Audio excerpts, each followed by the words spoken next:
Good evening. If we could start the meeting with the Pledge of Allegiance, please. I pledge allegiance to the flag of the United States of America and to the republic for which it stands, one nation, under God, indivisible, with liberty and justice for all.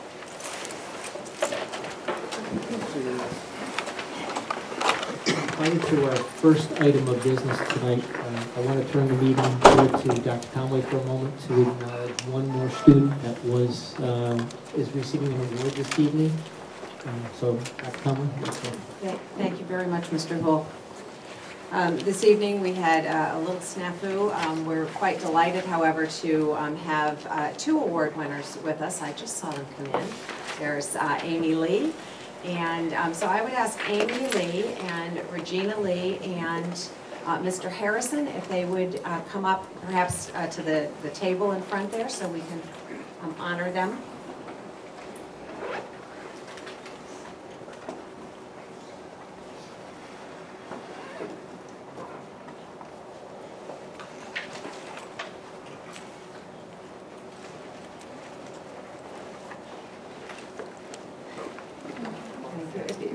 Because I'm hoping that Amy will grace us with a reading as well. Thank you very much.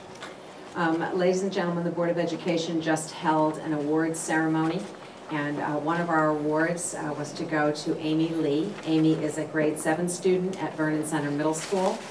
She placed first in an essay contest statewide. Over 300 entrants. This is a contest that was sponsored by the Navy League of the United States, by the Hartford Council, and the State of Connecticut Department of Veterans Affairs. As a first place winner, she rode in a car in the Veterans Day Parade on November 3rd in Hartford. And in addition, she will also receive a flag that has flown over the state capitol. So we're very honored to have her as a member of our Vernon Public Schools and Vernon Center Middle School. And she wrote an essay titled, "Why Do We Honor Veterans?" I would ask if the board would indulge us if we could have Amy read that essay for us. Any objections here? No. Amy, if you would do that. You're going to have to pull the microphone nice and close. Thank you. Why do we honor veterans? There is a definition of a veteran that has the best reason for why we should honor our veterans.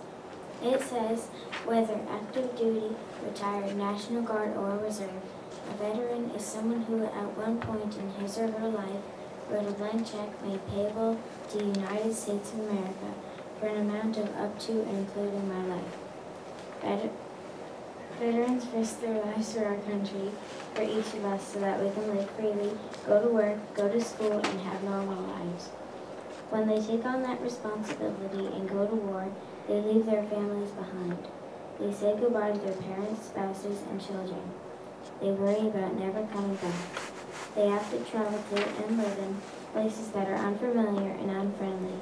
They might be hungry and cold or really hot, but they still do their job. Veterans believe that doing their job is one of the most important things that they can do.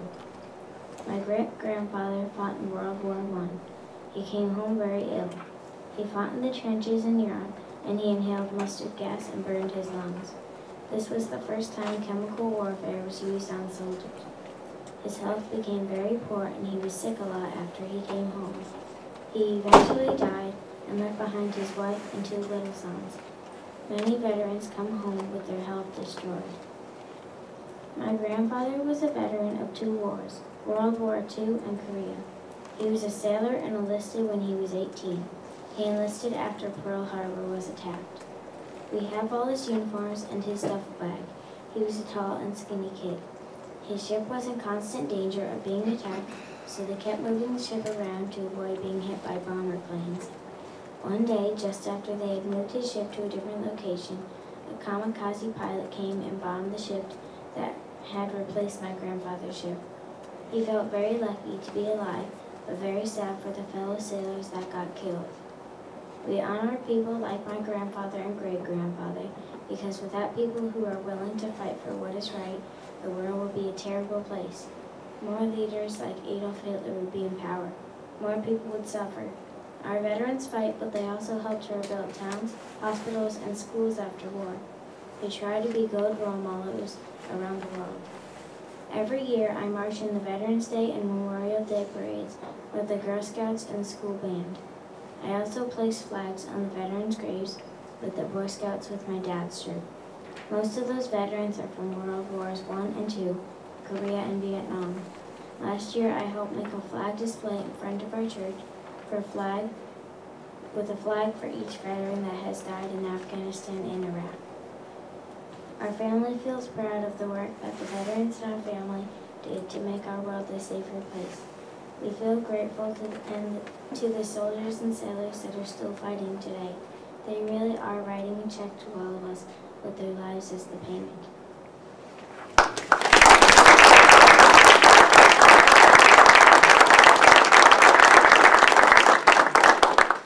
Thank you very much, Amy. That was wonderful. Thank you so much for reading to us.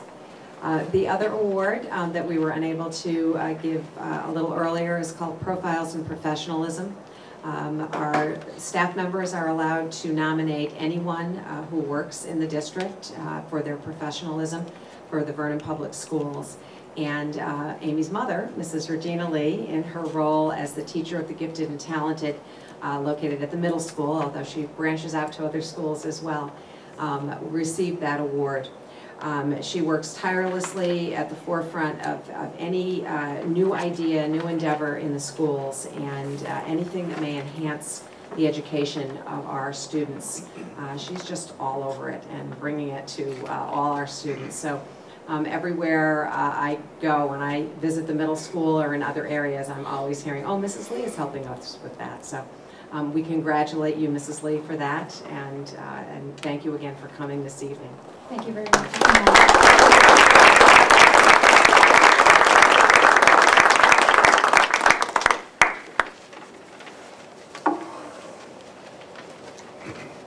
All right, on to our business, item 1.0, which is the election of board officers. And for this portion, I'm going to entertain a motion to appoint Dr. Conway as the presider over the elections. I move to approve the chair's appointment of Superintendent Conway to discuss the election of the chair as allowed by Board of Ed Policy 912. In a second, Mrs. Bush? I second that. I have a motion and a second. Is there any discussion on the motion? Seeing none, we can call that motion to a vote by a show of hands. All in favor? And that's unanimous. Dr. Conway. Thank you very much, Mr. Houle. I would entertain nominations for the office of Chairperson of the Board of Education. Mr. Houle? I'd like to make a nomination for Ann Fisher.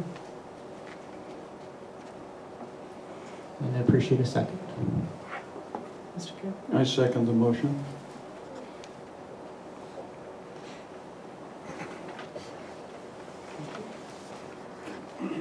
Nominations? No? Hearing none, I will close nominations. We are required, there's only one person on the ballot, but we are required to have this in writing and then release it to the public. So I would ask, would you fill that out, please? And sign it, and then they'll be read into the record.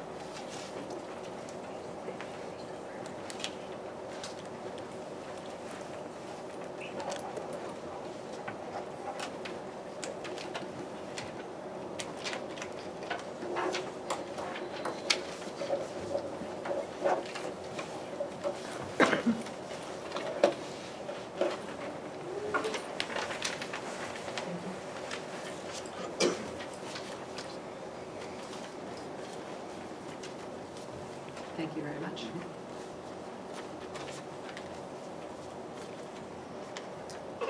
And the ballot reads, I vote to elect and appoint Ann Fisher as chairperson of the Board of Education on November 12, 2013. Signature is Paul Stansel. Appointing Ann Fisher, Stephen Linton. Ann Fisher, David Kemp. Ann Fisher, Mark Kalina.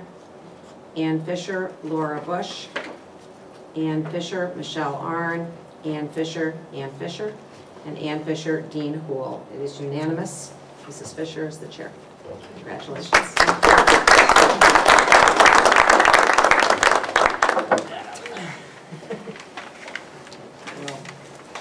meeting back over to the chair. Thank you very much. Yeah, First, I would like to thank Mr. Houle for his 2 years of service as chair. He did a wonderful job, and I'm glad he's still with us. So, now we will ask for nominations for the vice chair of the Board of Education. Mr. Kemp. Before we begin, I move to elect the offices of vice chair and treasurer as allowed by Board of Ed Policy 9121, and would appreciate a second. Mrs. Bush. I second that. Any discussion? All those in favor? It's unanimous.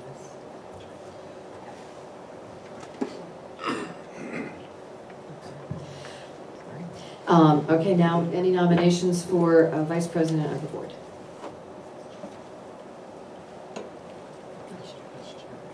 Vice chair, so sorry. You said vice chair? Yes, I did, sorry. I move to nominate Dean Houle for vice chairman. Is there a second?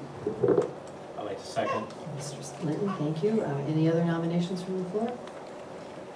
Seeing none, I will close nominations and pass out a ballot.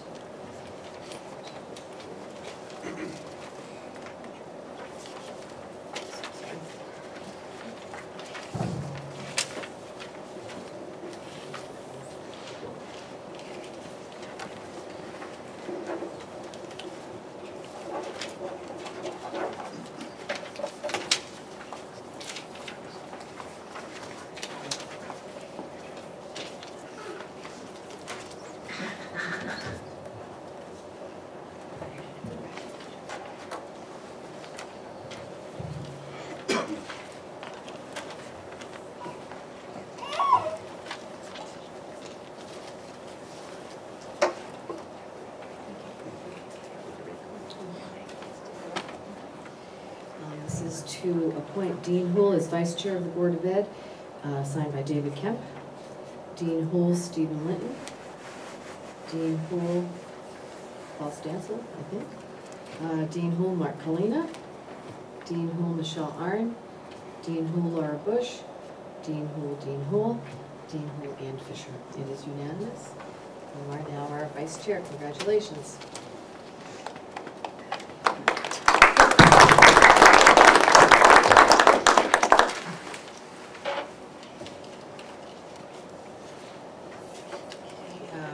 Now, I will take nominations for Secretary of the Board of Education. Mr. Kemp. I move to nominate Laura Bush as Secretary of the Board of Education. Is there a second? Mr. Kalina? I move that, second the motion, that Laura Bush be nominated as Secretary. Thank you. Are there any other nominations from the floor? Seeing none, I will close nominations and pass out the ballots.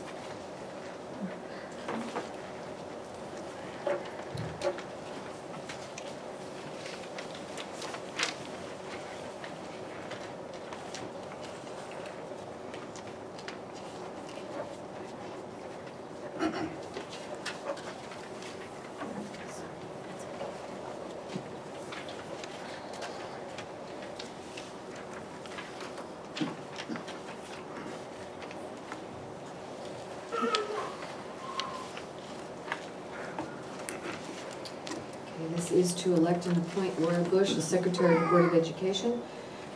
Laura Bush, Steve Linton. Laura Bush, Paul Stansel. Laura Bush, David Kemp. Laura Bush, Mark Kalina. Laura Bush, Michelle Arnn. Laura Bush, Laura Bush. Laura Bush, Dean Houle. And Laura Bush, Ann Fisher. It's unanimous. Congratulations, you're now the Secretary.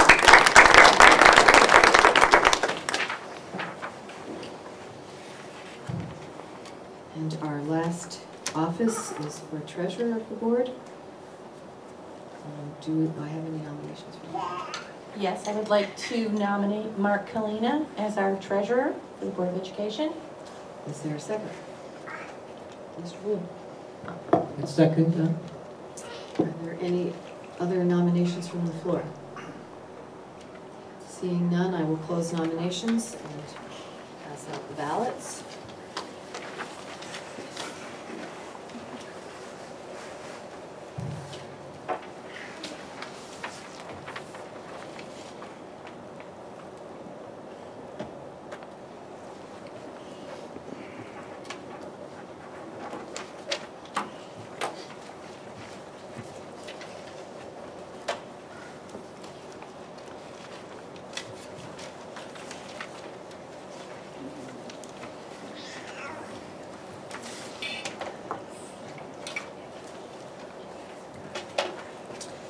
right, this is to elect and appoint Mark Kalina as the treasurer of the Board of Education. Mark Kalina, David Kemp. Mark Kalina, Stephen Linton. Mark Kalina, Paul Stansel. Mark Kalina, Mark Kalina. Mark Kalina, Michelle Arnn. Mark Kalina, Laura Bush. Mark Kalina, Dean Houle. And Mark Kalina, Ian Fisher. It is unanimous. Congratulations, Madam Treasurer. Thank you very much, everybody. And now we will move on to the rest of our agenda. Item number 2.0 is our consent agenda. Would anyone like to make a motion on the consent agenda? Mr. Kemp. I move the consent agenda. Is there a second? Mrs. Bush. I second it. Any discussion? Anyone want to pull anything? No? All right, all those in favor of approving the consent agenda? It's unanimous. Thank you. Item 3.0, Secretary's Report. Opportunity for the Board of Education to add or delete agenda items. Anyone like to add? Mrs. Bush. Yes, I would like to add an agenda item or make a motion to ask the town of Vernon and the town council to reinstate the officer-friendly program into our school system at no cost to the Board of Education. I think we need to put that under general business and make the motion at that time. That'd be great. I think that's 6.5 if we need a second on that. Mr. Kemp? Any discussion? All those in favor? It's unanimous. It will be item 6.5, officer friendly. Any other items to add or delete to the agenda? I'm seeing none. We'll move on to 3.2, Rockville High School Student Representative, Olivia. Good evening. I have a bit to talk about. It's been pretty busy and there are a few things I'd just personally like to talk about. First of all, we had the Powder Puff game and it was a great success. Seniors won, juniors got 0, which was pretty rewarding for the seniors. And also I got there just in time for the male cheerleaders after an after-school photo lab, so my timing was impeccable. And they both teams performed really well. It was great to see 2 different teams because last year the seniors didn't have a cheerleading team. So it was good to see the boys really put themselves out there. This weekend is the UConn Model UN Conference. It's a 3-day conference, Thursday night, all day Friday, and half of the day Saturday. And we've grown in numbers. I believe there are 9 of us this year, which is exciting compared to like the 3 or 4 we usually have. And it's going to be a really great opportunity. You get to learn how to write resolution papers, how to work with others, parliamentary procedure, and a lot of different things, and you get to learn about the world and different viewpoints and represent a country that isn't necessarily a large player, but you can make it one. And it's a lot of fun, and it's a great opportunity for the students. Also, the physical education department is hosting a field trip, and it's actually going to be to a yoga studio, which personally I am so excited for because I love yoga, but I know a lot of students are really interested. And it's a great way to get the students out and doing something active while not necessarily running around the track forever. So it's really exciting. Also, Eastern Regionals are around the corner. They're not this weekend, but the weekend after. As usual, we have plenty of students auditioning. A couple students doing jazz and classical band. I don't believe we have any orchestra players. Oh, 1 orchestra player going for it. And also we have a lot of vocalists auditioning, and we usually return with pretty good numbers, so I'm excited to tell you at hopefully our next meeting some of the scores and how we did. All right. Also, another interesting thing about the band is for Veterans Day, the marching band marched in the Veterans Day Parade, and while there, Mr. Davis managed to speak with one of the National Guard members who plays in the National Guard Reserves Band, and had him come in during class on Monday and give a presentation about music careers in the Army and all different branches of the military. And it was really an interesting presentation. You got to learn about what exactly is the reserves versus fully active in the audition process, and how old you have to be and all the different requirements. And I know that it really captivated our attention, and I know a lot of kids are like, oh wow, maybe that's something I should consider. So it was really definitely a good opportunity, and I think it was great of Mr. Davis to do something to really honor our veterans and possibly gain interest from more future soldiers or military men and women. I have two more things I'd really like to talk about tonight, a little more serious. I had the opportunity to read the letter Mr. Kemp wrote for the editor of the Journal Enquirer, talking about magnet schools and how their AP scores versus our AP scores and how they're not really pulling through with the promises they've been making. And I would just like to point out that as part of the group that received great scores on the AP tests that were chosen to take, I think it's more than just a reflection of the students, but of the teachers.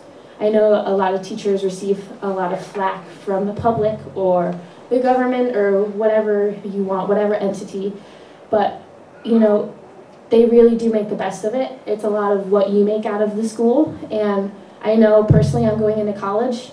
Between my ECE classes and my AP classes, I'll at least have 4 classes off the bat done, which is really a great opportunity, and I know a lot of students can't say that.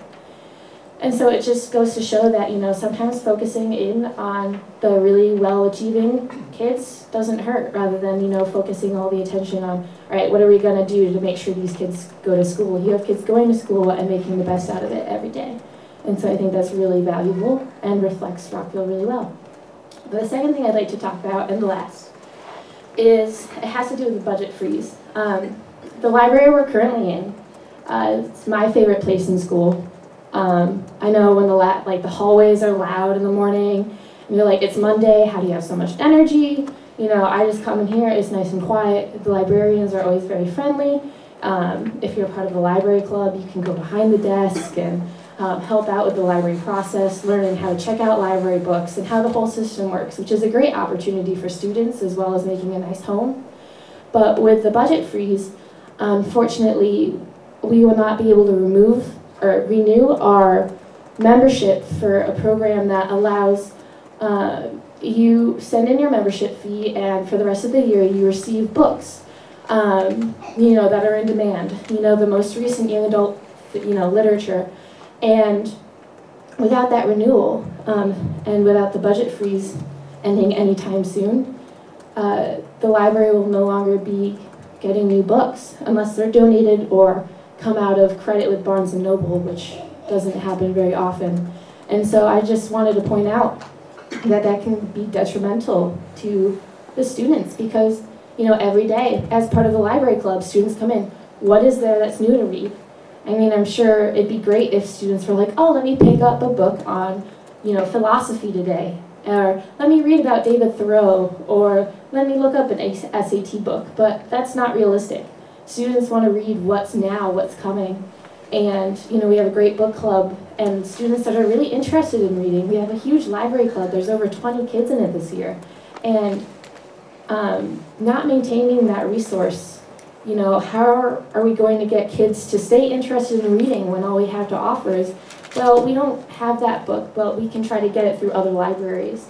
You know, it's hard to keep kids interested and expect high reading scores when they're not reading anything besides what, you know, their English classes make them. So I think, you know, it's something to keep in mind. I'm not saying, you know, let's unfreeze the budget just for this one purpose, but it's really something to keep in mind and how that affects the school system. And personally, like I said, this is my home in school. And to see the resources kind of being taken away, especially with such nice librarians who help anyone who asks for it, with such great resources such as the UConn Library Online, and it's just a shame. And I would really like to see growth in the library rather than decline. So, thank you. Thank you very much, Olivia. Does anybody have any questions for Olivia? All right, thank you very much. We'll move on to Community Forum, item 4.0, opportunity for comments on agenda items, potential future agenda items, or general information provided to the board from citizens and community organizations. Is there anyone who would like to address the board this evening? Come forward, please. And if you could just sign your name, please. You can go first.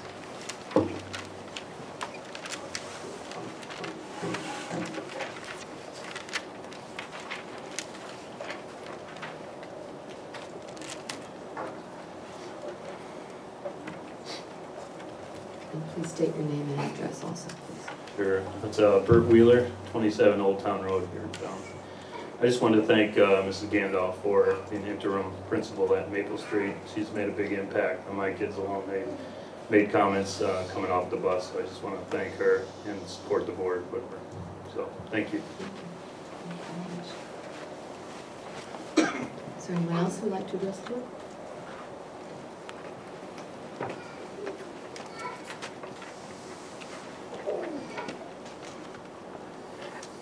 How close does that have to be? Pretty close.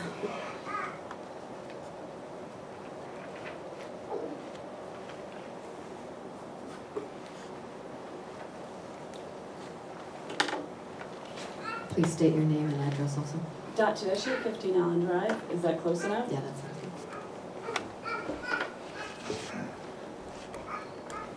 I find myself in a very precarious and uncomfortable situation. I've come here tonight, I've given much thought as to what would be the best way for me to handle the situation that I had been placed in, not by choice. And I believe I've taken the high road, and I'm going to choose to handle this with respect that I was not afforded. So, without naming names, on Monday, November 4th, I was verbally accosted by a male member of this board. His disagreement with me was irrelevant. It was the delivery of his disagreement that I take issue with. He approached me as a board member, and he yelled and ranted and raved as a board member. This was a display of anger that was unfitting for a board member or anyone else connected or associated with the school. As I left work and walked to my vehicle, I saw a man standing behind my car, and it appeared that he was watching me. I stood aside. He stood aside his car with his arms folded in front of him. His body language made it appear that he was angry. His car was parked behind mine, somewhat blocking my car in, and I didn't know who it was until I got closer to my car, and when I realized who it was, I continued to walk to my car because I had no reason to think that this man would be angry with me or at me, as I only know this man from him being on the Board of Education. We are not friends or acquaintances. In fact, I don't think until that day I had never even had a conversation with him. Also, one of our school families was getting into their car, which was parked right next to mine, so I had no reason to feel unsafe or insecure.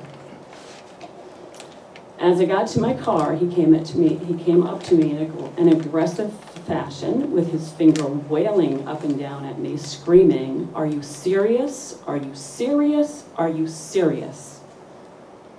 I was in shock. I was in shock by what was happening as he ranted and raved about a political sign that I had displayed in my car. He went on and on about political opponents, political signage. He said he had heard there was a sign and he went out in search of it to find the sign and was angry when he found it. This was surreal. I couldn't believe that this man had no control over his temper. This display of anger and rage was done with a family from my school sitting in their car next to me. In fact, when I saw the mother the next day at school, she said that they could hear him yelling at me. And I believe that they sat there for quite some time to make sure that the situation was okay and that I was okay. In fact, he was leaning on their car and they had to ask him to move so that they could leave. In school, we call this bullying. And bullying is unacceptable behavior for students, unacceptable for teachers, unacceptable for all staff members. And I would think unacceptable for board members. I am sure there is a code of ethics that each member is held to. And I know for certain that if I were to conduct myself in such an unprofessional manner as a school employee, I would be fired, and rightfully so.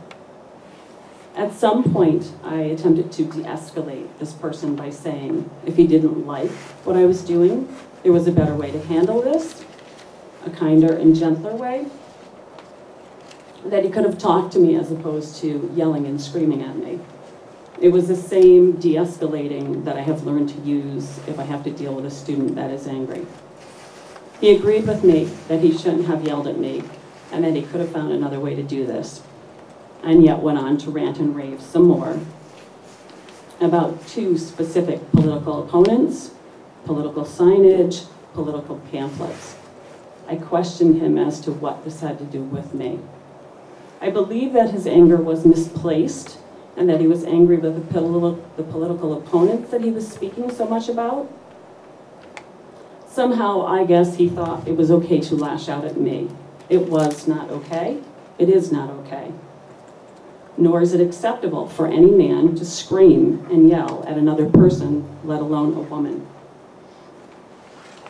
If this sign had been on a parent's car, would he have done the same thing? And again, let me say, clearly we are not friends, nor are we acquaintances. We have no connections that would allow him to think that he could approach me in such a fashion. I came to the realization that this could go on indefinitely, and so I said to him, I'm done. He looked at me and said, I'm sorry for being belligerent to you, and held out his hand to shake mine. I got in my car and left.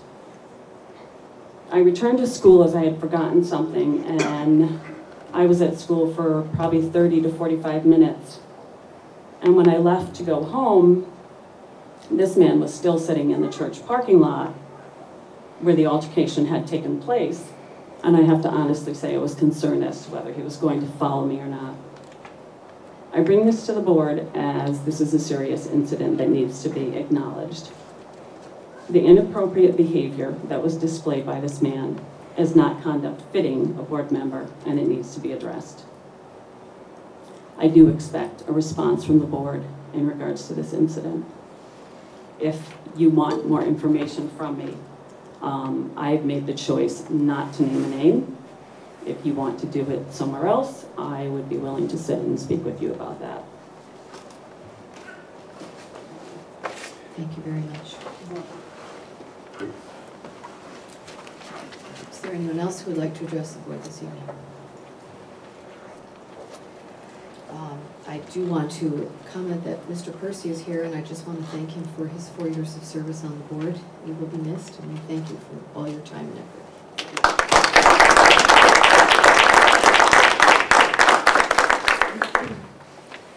Now we move on to item 5.0, personnel. 5.1, appointment of the interim principal at Maple Street School. Dr. Conway. Thank you very much, Mrs. Fisher. You got to get used to saying that.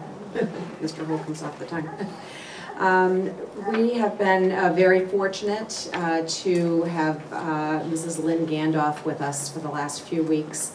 We needed a substitute principal, and I knew that being the stellar administrator that she is, that if anyone could step in and lead Maple Street School, it would certainly be her. And so I called her at home and said, I need you to come, I need you right away. And she was there the next morning and stepped right into the role. We had not known how long I would need her in that role, so I had informed the board that it would be, we used the word substitute because kids know what a substitute teacher is, and so we've been calling her the substitute principal. So we have met most likely every single work day since that time to debrief at the end of the day about what's going on within the school and what direction she was bringing the school, and certainly in a few short weeks she has done yeoman's work in terms of climate, culture, academics, teacher evaluation. I could go on, a professional learning, etc. Part of our discussion was also how much more transition can this staff take right now. Mrs. Gandolf is retired, so she's not going to stay for a long, long time. But to change principals again just after the first of the year, I think would put the staff in even more stress. She's done very well. The staff is very supportive. The parents are very supportive of her right now.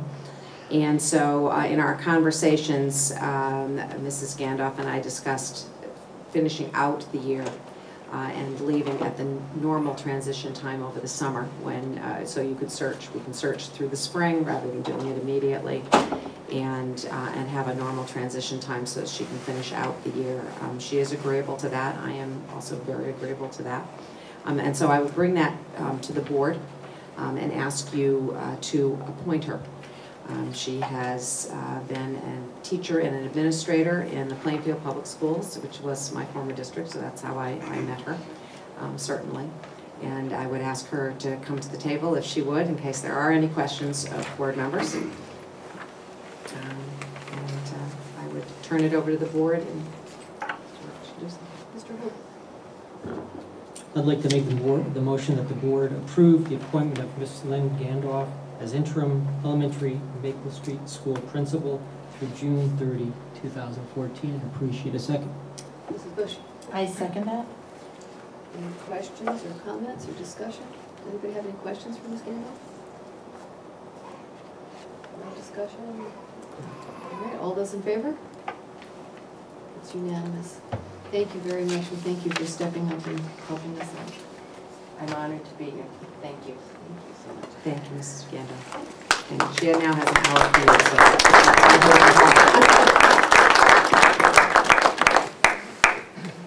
And now we move on to item 6.0, general business. 6.1, the New England Association of Schools and Colleges report, Rockville High School. Thank you. Mr. Rocket is coming this week. New England Association of Schools and Colleges credits over 650 high schools in the New England states, the 6 New England states. Rockville High School is one of those high schools. They send a team of educators every 10 years to ask questions about this. Right now there are 7 standards. For the last 13 years there have been 7 standards. And I'm going to turn this over to Mr. Rocket, and he's going to share the results of their visit, their 10-year visit. And we have 5 years to act on all their recommendations. So, Mr. Rocket. Thank you, Dr. Conway. In fact, I have my presentation divided into 3 sections. First, a general review of the process, which Dr. Conway has kindly started for me. A review of some of specific commendations and recommendations that I'd like to highlight, and then my general thoughts going forward. Just to add a quick couple of extra pieces of information for those of you not familiar with the process. NEASC, or the New England Association of Schools and Colleges, really establishes research-based standards that they hope all members will meet. Its basic modus operandi is improvement of schools through self-improvement and peer reflection and review. It's an ongoing process, 10-year cycle. A requirement is, as part of that peer review process, that we engage in a very comprehensive self-study, which our school did several years ago. And then a visiting committee of usually about 16 members shows up for about 4 days and does a comprehensive information gathering. And then they issue recommendations and commendations, which have been sent to you. I'll just mention that we distribute that to our teachers tonight, and we'll be posting that on our website.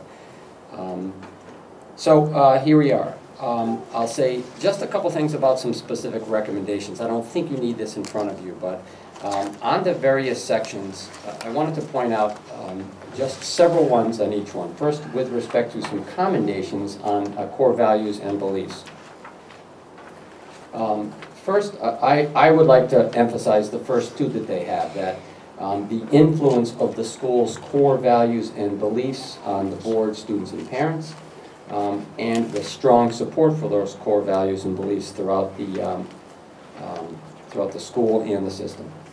With respect to recommendations, I've chosen one to focus on with the board. I think a really, really big one is for us to internally develop a process to regularly review those core values and beliefs. What we don't want it to be is something that we scramble to do every year, every 10 years prior to a visit, and that we just do it for purposes of the board. I think we will be accomplishing that through our school governance council and internally. With respect to curriculum, I want to emphasize one of the commendations, the authentic and innovative learning opportunities both in and out of the classroom, and opportunities for civic engagement. and the ability of the staff to create new courses to address the evolving needs of the students and the school community. I think that's a great sign that we're not hidebound to courses which may no longer be relevant in a very, very fast-changing digital world. With respect to recommendations, the first one obviously is to complete the process of curriculum review. That's just key for us. And another one is that we collect and review student data when we make these decisions. We are becoming a data-centric view, and I think all of us are operating in a world where the watchword is show me, or watchwords would be show me. With respect to instruction, I want to point out under commendations the effective use of minimal technology available to the teachers for delivery of that instruction. I'll emphasize minimal.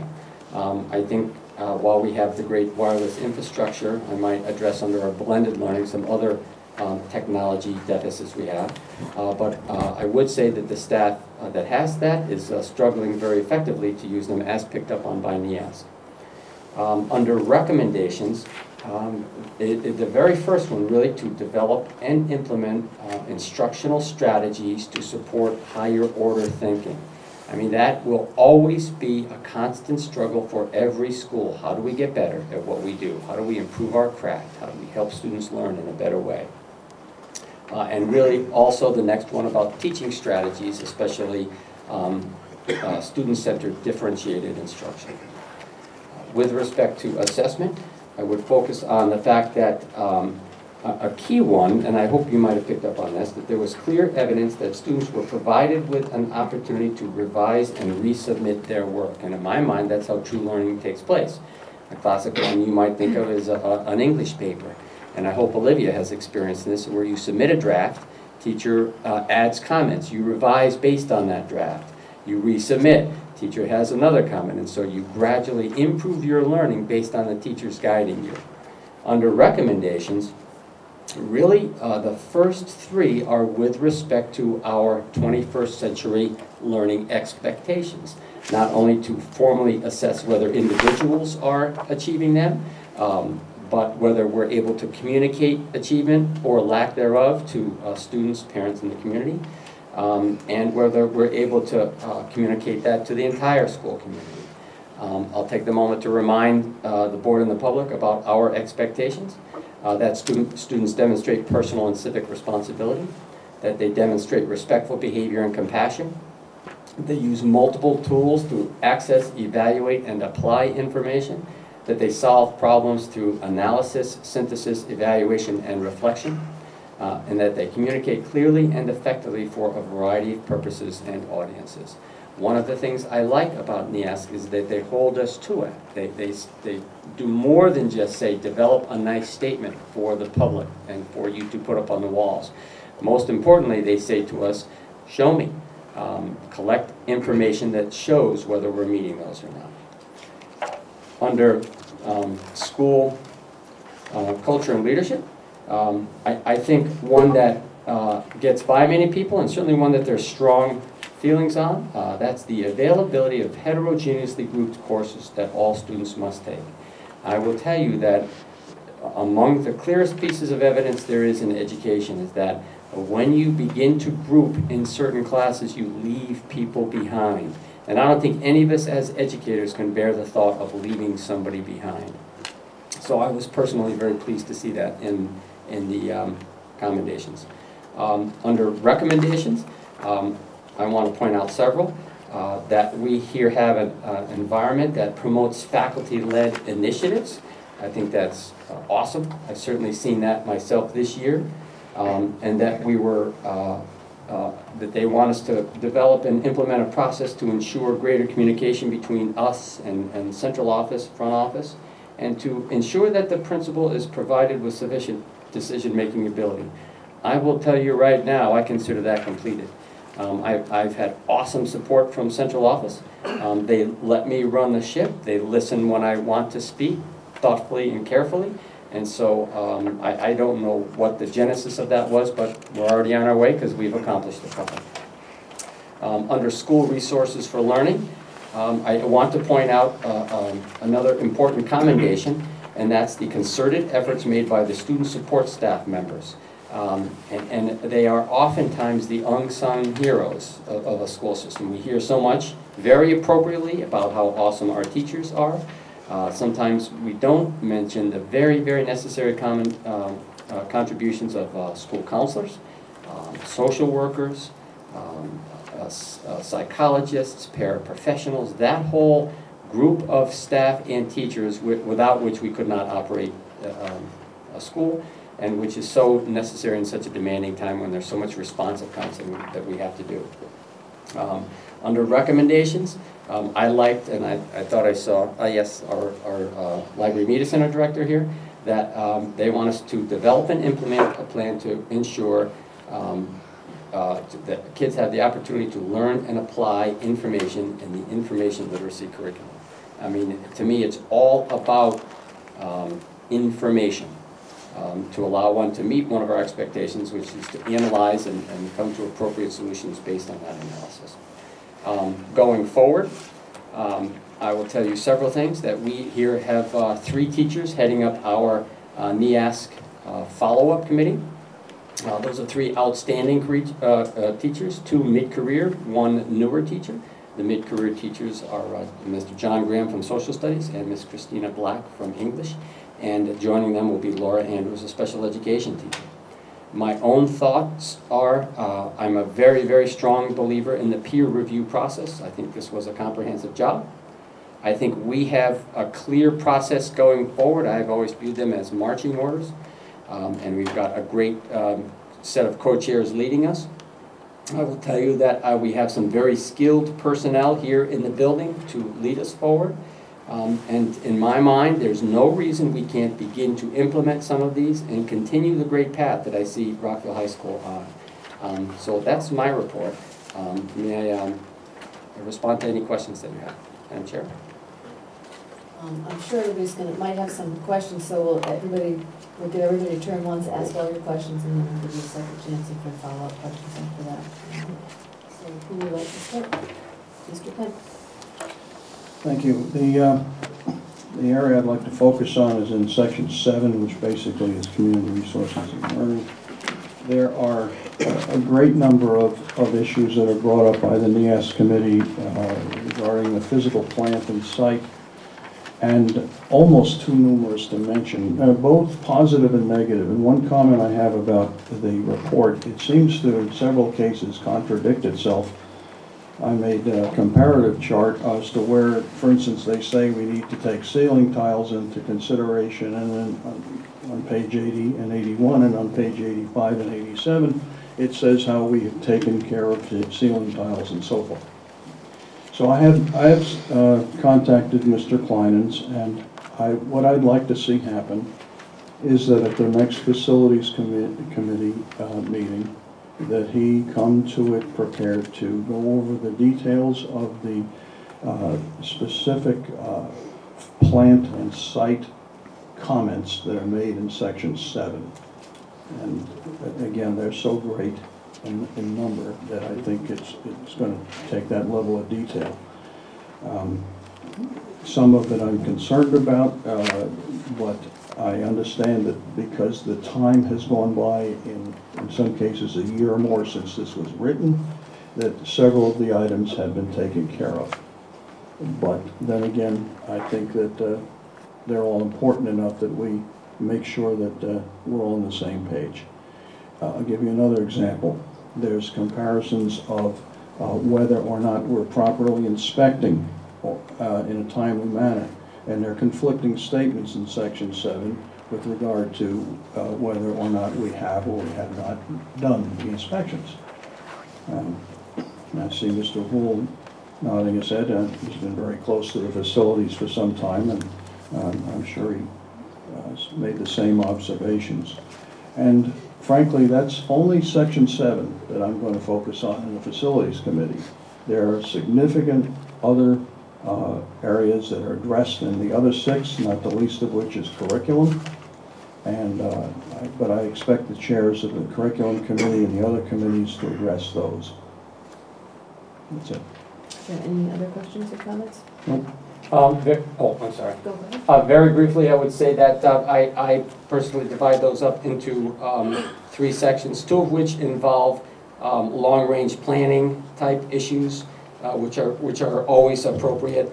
The other type involves, in my mind, communication and follow-through issues. I've had nothing but awesome support and communication with the folks in building maintenance. It's been awesome.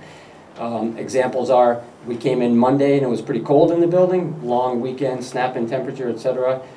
They had folks down here right away. A couple of complaints today. I make the call. I talked to a student. I walk down to a room. There's somebody already there. They've just been awesome. They did a fabulous job helping us spiff up the agricultural education building, removing trees, putting yards of soil down, things like that. So from my perspective, based on the last couple months, that response and communication has been awesome. I think there's so much information in this report that we could spend hours talking about it. So I'll just make a couple of general comments and ask a couple of questions. I think for every positive, I think there was an area that we needed to focus some attention to and work on. So I didn't hear you say that you were resting on your positives, so I'm glad to hear that we're doing things well, but we need to focus on what we're not doing so well. One of the themes that I saw read about over and over was the lack of opportunity for collaboration among staff. And I think the board has had those discussions. We've made our opinions very clear to Dr. Conway, and I'm disappointed that it's not really happening. In many areas that was mentioned, that there's not an opportunity for teachers to collaborate, and how important that is to the success of their program and therefore the success of their students. So I know, although you have to address everything in this report, I'd like to see that rise to the top as well, Mr. Rocket. And the positive thing that I saw over and over was referencing the agriculture program, that they are a model for all kinds of criteria, and it's sitting right under our nose, and I hope that not only do we celebrate their success, but we learn from their successes as well. They're doing things right, their approach to students, their requirement. They've been requiring community service for a long, long time, and the fact that the board instituted that for all students shouldn't be such a big deal. There are students who are working and doing that since the beginning of the ag program. So I think that that's one of our successes, and celebrating is one thing, but learning from it to me would be much more important. I'm very much with you on both counts. I'll tell you that as recently as our department head meeting this, gosh, I think it was yesterday, although it seems ages ago, at which the assistant superintendent was present, that very issue came up about renewing the focus on common planning time. We're able to accomplish that to a limited extent for some 9th grade teams. For our department heads, we've built in some things this year in terms of having after-school requirements specifically for collaboration time, where we're able to hold teachers after school for certain work. 2 of those meetings per month we use for curriculum planning and data team planning, exactly for that purpose. So I'm strongly with you on that one. With respect to Ag Ed, I don't think there's a bigger fan of that program and those people and the citizens they produce than I am. They're awesome in every respect, and I really consider my job just to say, what can I get you? Can we agree that although there have been improvements in collaborative time, that we're not there yet? We are far from there. Okay, good. Right. Okay. All I can say is it's a point with us, and we struggle to give them time. We couldn't give them time evidently during the school day today, and so it's so important to us, we use some of our after-school time for it. And there were so many other interesting observations that sometimes when it's right under your nose, you miss it. Yeah. So I was intrigued by those as well. And one of them is, I wish I could put my finger on it, so I'll paraphrase well enough, I hope, that it was not a criticism of guidance, but there are other resources that guidance should be referring students to and not spending so much time addressing emotional issues or discord. Parents commented as well that guidance should be doing more career planning and college planning for students, and there are resources in the community that they should be directing students to rather than performing that service themselves. And I hope that that's something that's heard loud and clear as well. Right. I appreciate that. I'll just say very quickly in response, For me, we term it responsive counseling, responsive to students in critical need. That's a very high priority because students can't learn if they're in some kind of emotional crisis. And we have to, A, keep them safe, and B, respond to them. I don't think the report gives the impression, I hope you don't think that it's just a, hey, come on in and talk, something like that. The school counselors, their time is, I don't know how they do it, frankly. They're usually late every night. Does that perforce mean that we then cannot deliver the level of services for career and college planning that we want to? It means that. So I agree with you that we have to deliver more, but it's very difficult to ignore responsive counseling. I wouldn't suggest that. I didn't gather that that's what NEASC was suggesting either. The impression I got from NEASC was you do what you need to do, and then you counsel the student or refer the student to a place where they can get outside services, support that they need. Right. It doesn't all have to come from within the school. Right. Thank you. Any other questions, Michelle? Oh, tons. Okay. Okay, Mr. Sampson. One of the themes that stood out to me as I read through this report was communication. Communication between the staff and the central office, communication to the parents, and even some to the students. So I know you said that obviously this was initiated a year ago, and some of that certainly could be improving, but I was curious about your thoughts on the overall communication call-outs in here. It's hard on such a topic to say we're there. You know, we communicate enough. You know, I don't think we'll ever be there. We have a number of initiatives we're doing this year in response to our recognized need to communicate more. We send out Naviance blasts to parents called the Rock News. Some of you I think might have gotten the robocalls, we call them, the automated calls that I send out. I know there's some parents in here of kids, you get those from me. We've restarted the bi-monthly parent meetings. We've done I've done email blasts. I've used our automated system to communicate with defined groups, like for example, if there's the 20 top kids for tardiness and attendance, I communicate with them through defining a group. So we recognize that, and we're doing some things. I can't say we're there. Okay. The one comment I guess I would make to that, and I agree with all of those methods, is one of the things that was specifically called out was communication to families in need. Mm-hmm. And while all of those technology-based communications are excellent, those are the families that probably won't get those communications. Right. I agree with you on that. Oh, we need to be time out, so. Are you ready?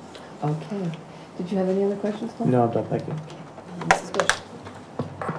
On the curriculum end, it saw the need for opportunities for cross-disciplinary learning experience with curriculum, where we have different core areas working together.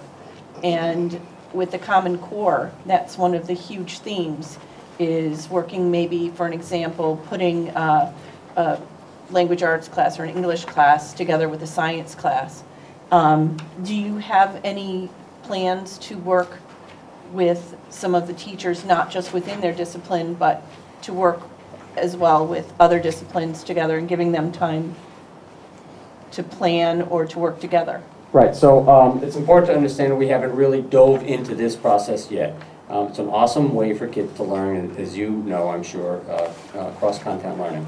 We do have courses here now that do that, specifically an American Studies course where there's English and history work together. That's an awesome program. I think we're going to develop that and improve that via our follow-up committee. I will say one area that we currently see possibilities for improving that is our exploration of career clusters, which Dr. Conway might have mentioned to you. We're going to propose pilot courses next year, which, because those career clusters oftentimes require teachers from different content areas, we see that as perhaps enabling us to do that. So, I agree it's an important area for us.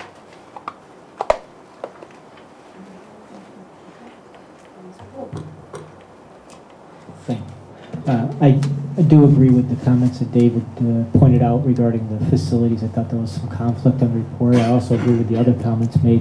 There was one thing in the report that I noticed kind of consistently, that they were referring to some survey information, and I think some of the survey information that I saw in there was kind of disturbing, and I think being able to address that throughout any period of change to kind of get a feel for where people are. I was real concerned with some of the real low numbers I was seeing, especially staff opinion, and just would like to know that you have a strategy in place to be able to survey that information, or to see that that is changing for a positive. Sure. The most immediate thing is the fact that my evaluation is based in part on that survey data, so you can bet I'm going to be paying attention to that. We'll be doing those same surveys on a yearly basis for exactly the reason you suggest, that we need to see growth or lack thereof, and it's separate separate surveys of staff, students, and parents. It's basically the Survey Monkeys that we did at the end of last year, and they may have done them in prior years. I consider last year our baseline. So we'll be doing those on a yearly basis. Is there any other measure that you use in between to try to get a sense that, the staff is on board with the messages being communicated, and that that their feelings are changing? Or are we only going to do this on an annual basis? I haven't formalized any kind of survey prior to the end of the year. I can only tell you my personal opinion based on experiences and interactions with the staff. It is extremely refreshing for me to come to an organization where the group of people that I work with remains solution-oriented and part of a team. I mean, I think the staff had a tough time the last couple of years for a variety of reasons you're probably more familiar with than I was, and yet they are responding wonderfully. So I've had many people say that it's a new atmosphere, a new approach, things like that. So no formal surveys. I'm certainly going to bear in mind those comments, maybe a mid-year dipstick of some type. Yeah, that's all I was thinking. It's just to make sure that we've got good data, right, that we don't wait a year from now to try right, and validate it. Because I mean, I've heard good things going on. It would just be good to make sure. Some type of validation of that. Right. Thank you. Somebody else have any? Mr. Green? With respect to Section 7, there was a comment in here, and obviously this is from some time ago, with respect to the unable to obtain classroom supplies, and also the availability of materials such as smartboards, graphing calculators, and such. Could you explain what your situation is currently as of today? Well, we're of course in the budget freeze for reasons you're aware of. The staff knows our general operating parameters, which is if you need that to deliver your curriculum, I will approve it and send it up. I'll tell you that I see Mr. Picaro here. He knows I operate under those instructions, and so it's a balancing of two things. The fiscal constraints under which we operate, the need to deliver a curriculum.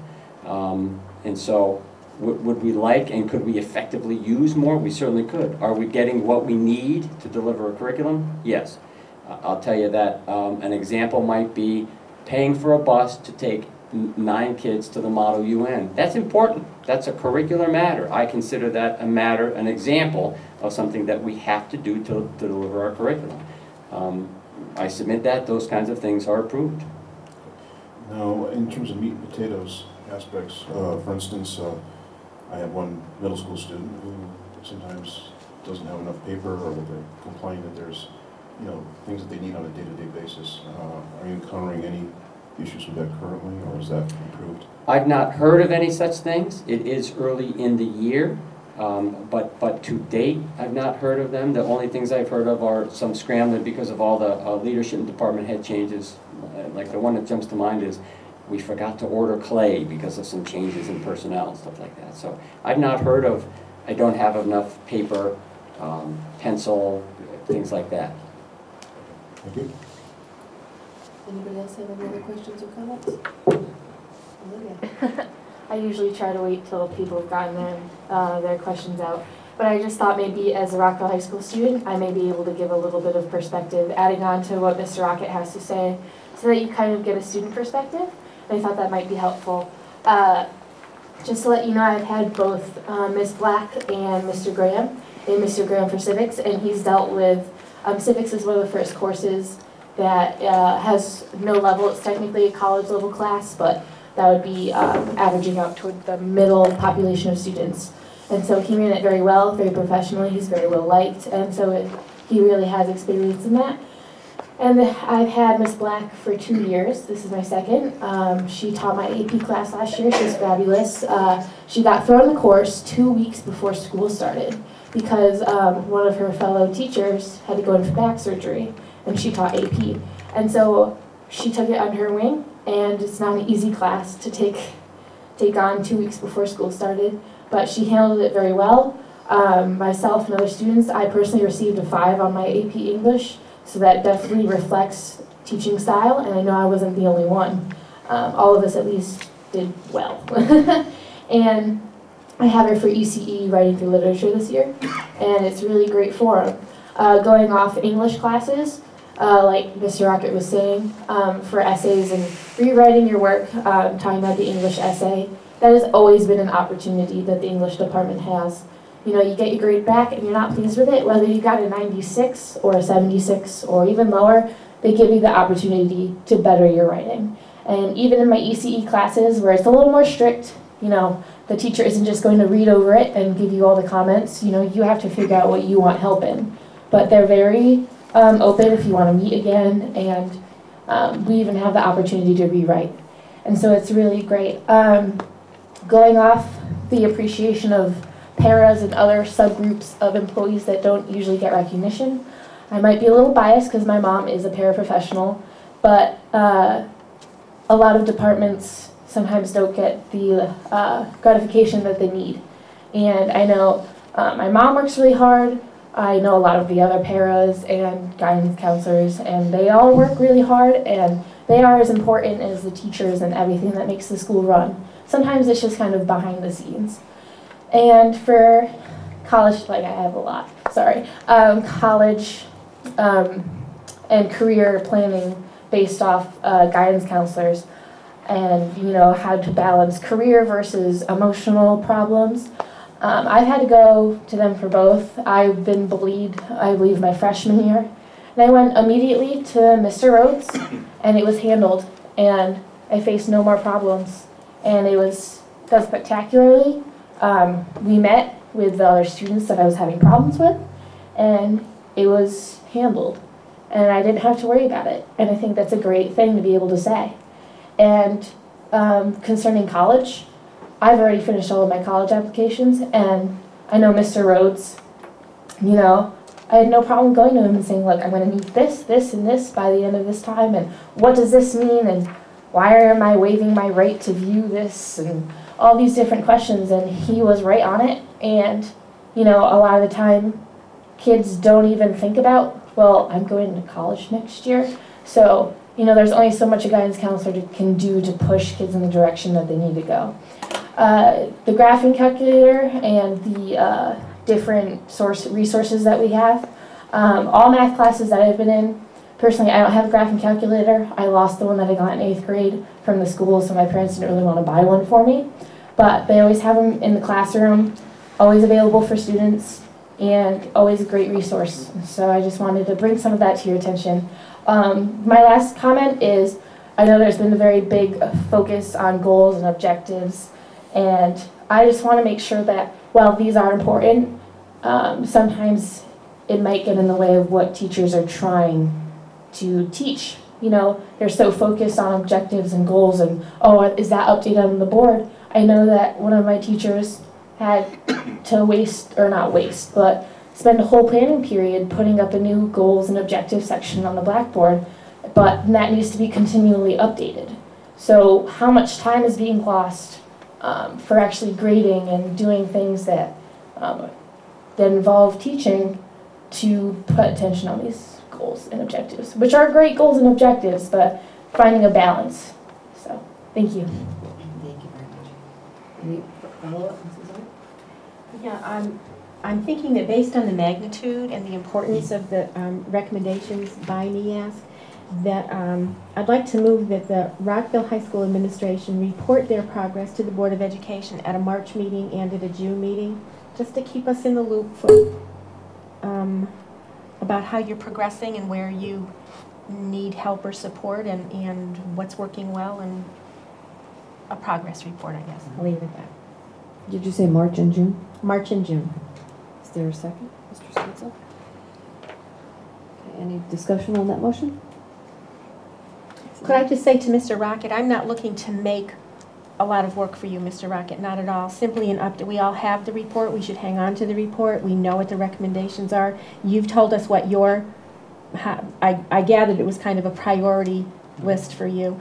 I'm just looking for you to just update us about the progress that you've made. I appreciate the opportunity to present it to the board and to the public. Okay, thank you. Mr. Kemp? Now, I'm not necessarily in favor of March and June in particular. I think that each of the 7 areas of the NEASC report need attention and continued follow-up, as I indicated, coming from the Facilities Committee. In other words, as soon as we have the Facilities Committee meeting, I would expect a report back out from committee. I would presume that the same kind of thing would happen from the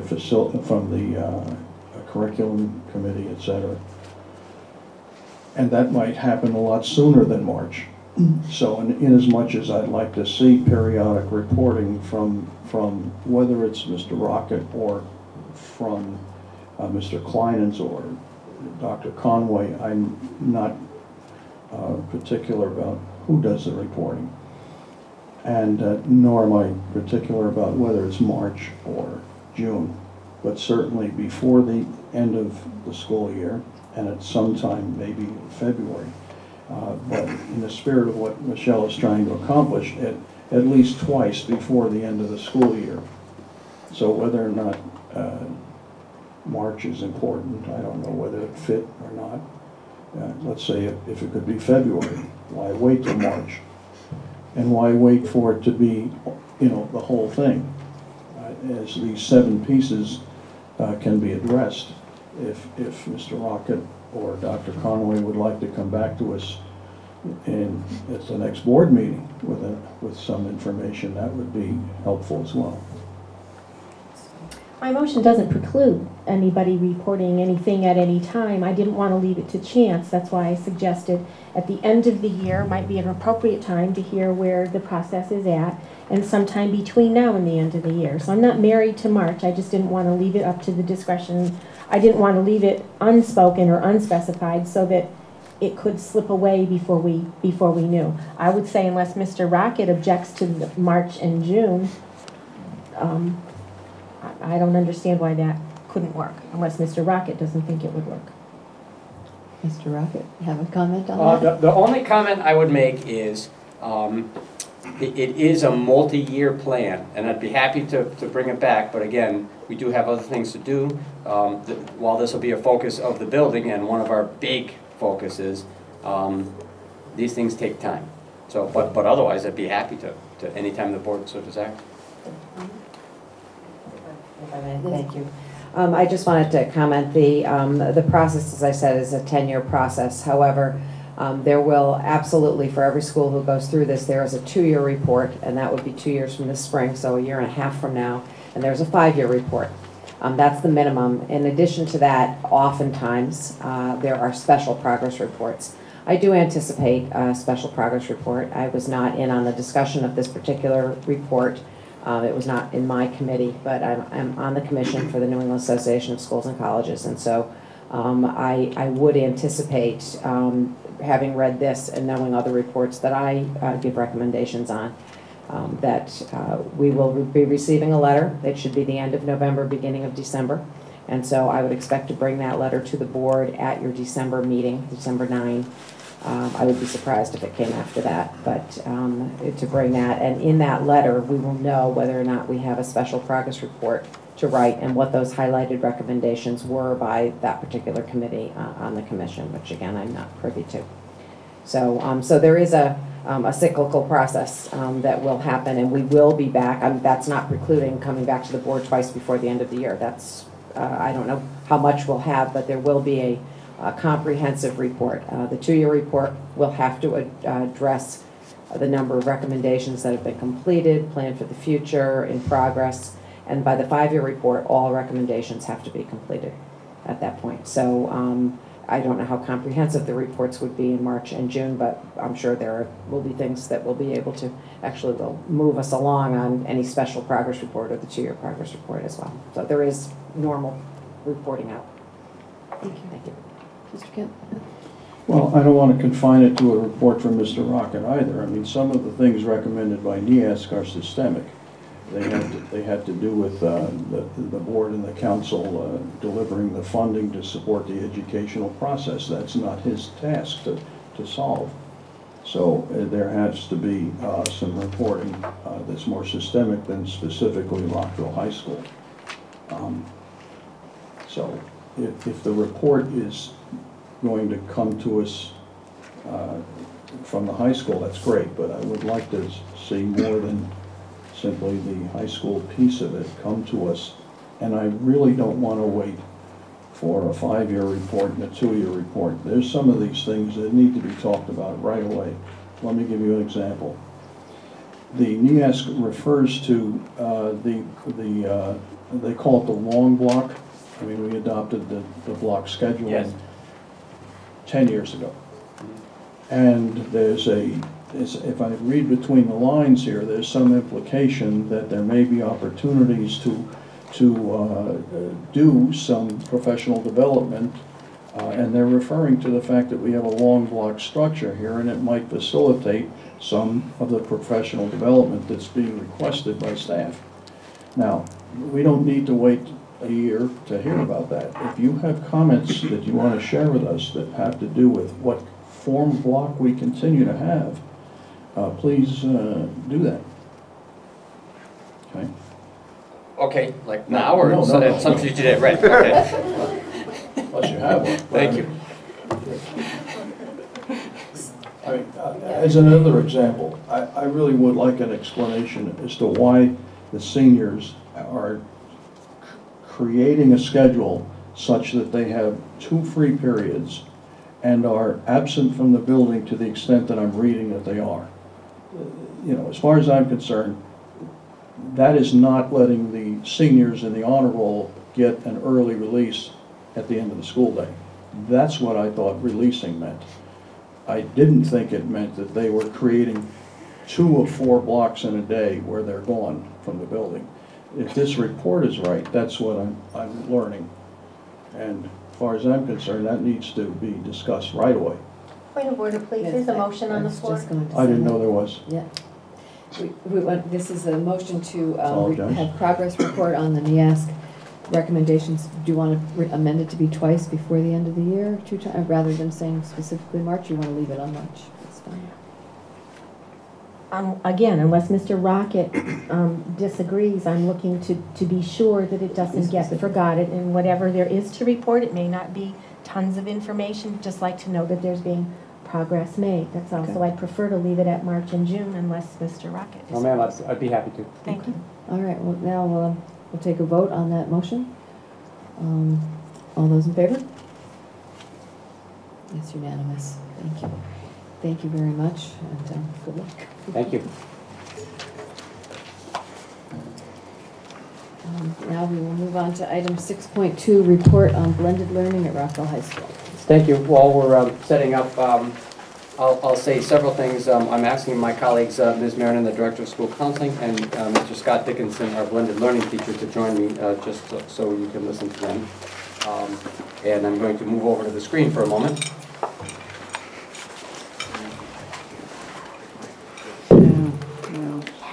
Thank you. That's the way it goes. You can turn the lights up for a second.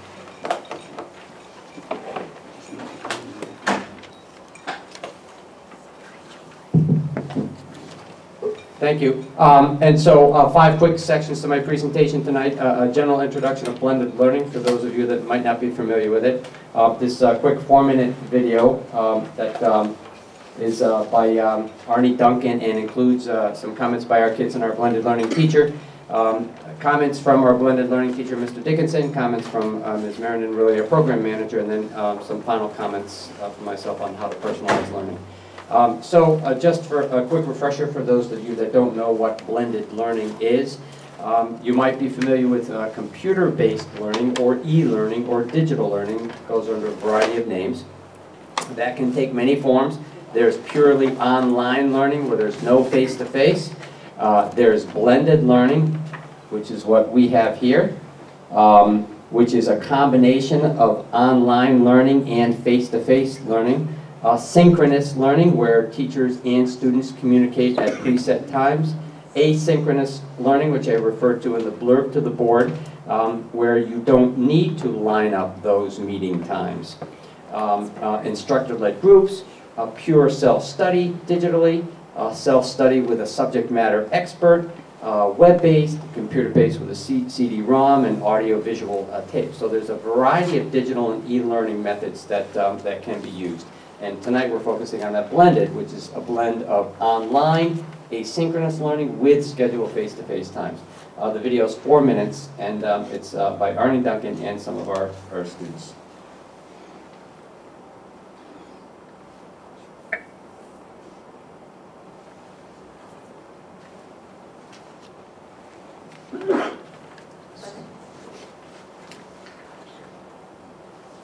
The National Education Technology Plan recognizes that technology has the potential to take that transformation in school after school across the country. The plan sets 5 goals that will help us transition to digital classrooms. Oh, sorry. Okay, so I'm going to spend 30 seconds trying to fix this, and then I'll just skip it. Okay, so I'm going to skip it. So I will say that it's Arnie Duncan's 2010 presentation about digital learning needs going forward. And the focus really is on personalized learning. And by personalized, I mean the necessity of us developing specific plans that are individualized to a certain student. And it especially mentions the quote that you might have seen that was up there, that we really have to get ourselves out of the mindset that perhaps many or most of us in this room grew up with, which is sort of the factory model. I'll reemphasize this again in the end, that we are perhaps used to this 7:30 to 2, Monday through Friday. Today we have so many resources. Kids can learn at so many different times in so many different ways. We have to broaden our thoughts on that. There was some neat videos in there about the kids talking about how they get to learn at home. Mr. Dickinson has mentioned to me that about 15% of the learning that takes place in our blended learning takes place outside of his classroom at home at after school hours.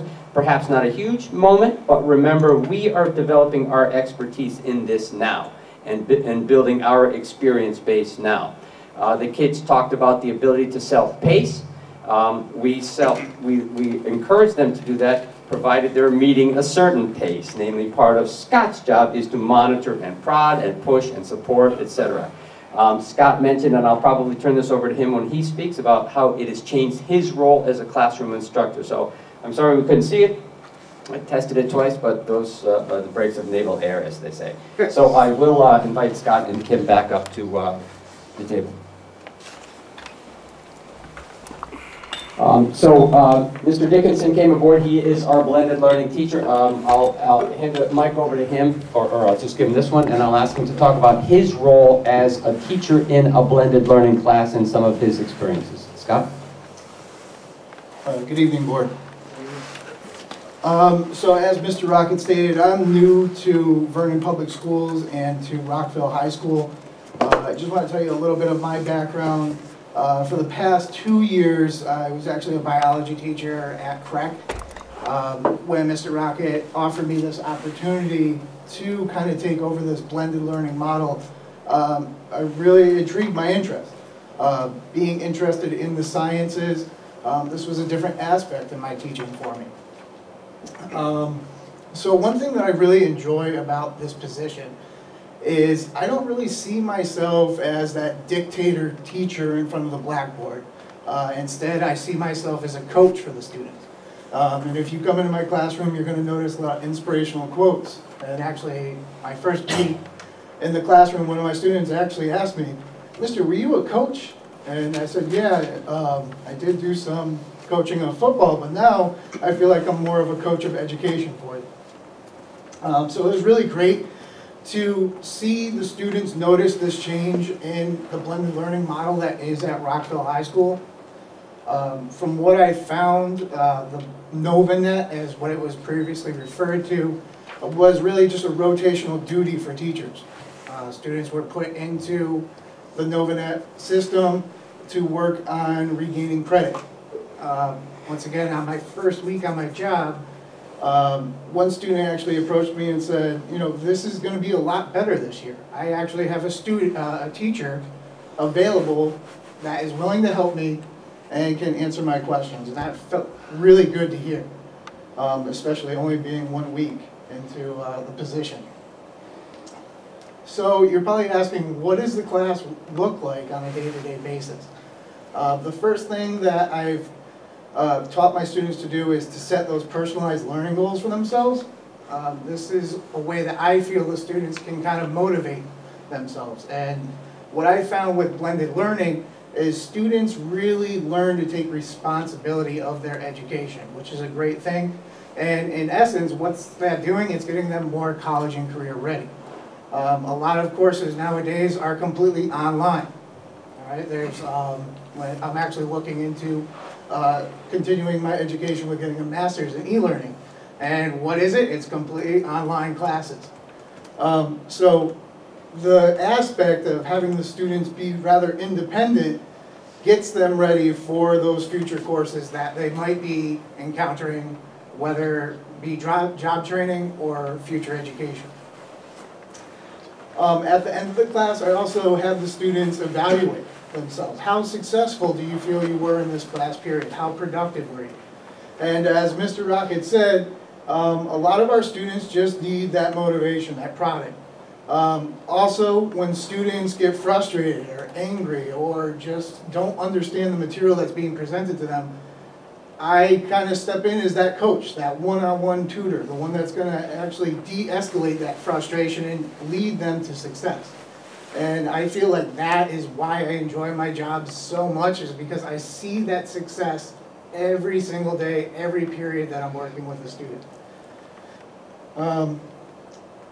As Mr. Rocket also said, right now I would estimate about 15% of our students are completing these courses outside of my classroom. I feel like as the word is spreading, because this is a developing model, students are asking me, probably on a day-to-day basis now, "Can I start working on this at home?" And of course my answer is yes, take charge of your education.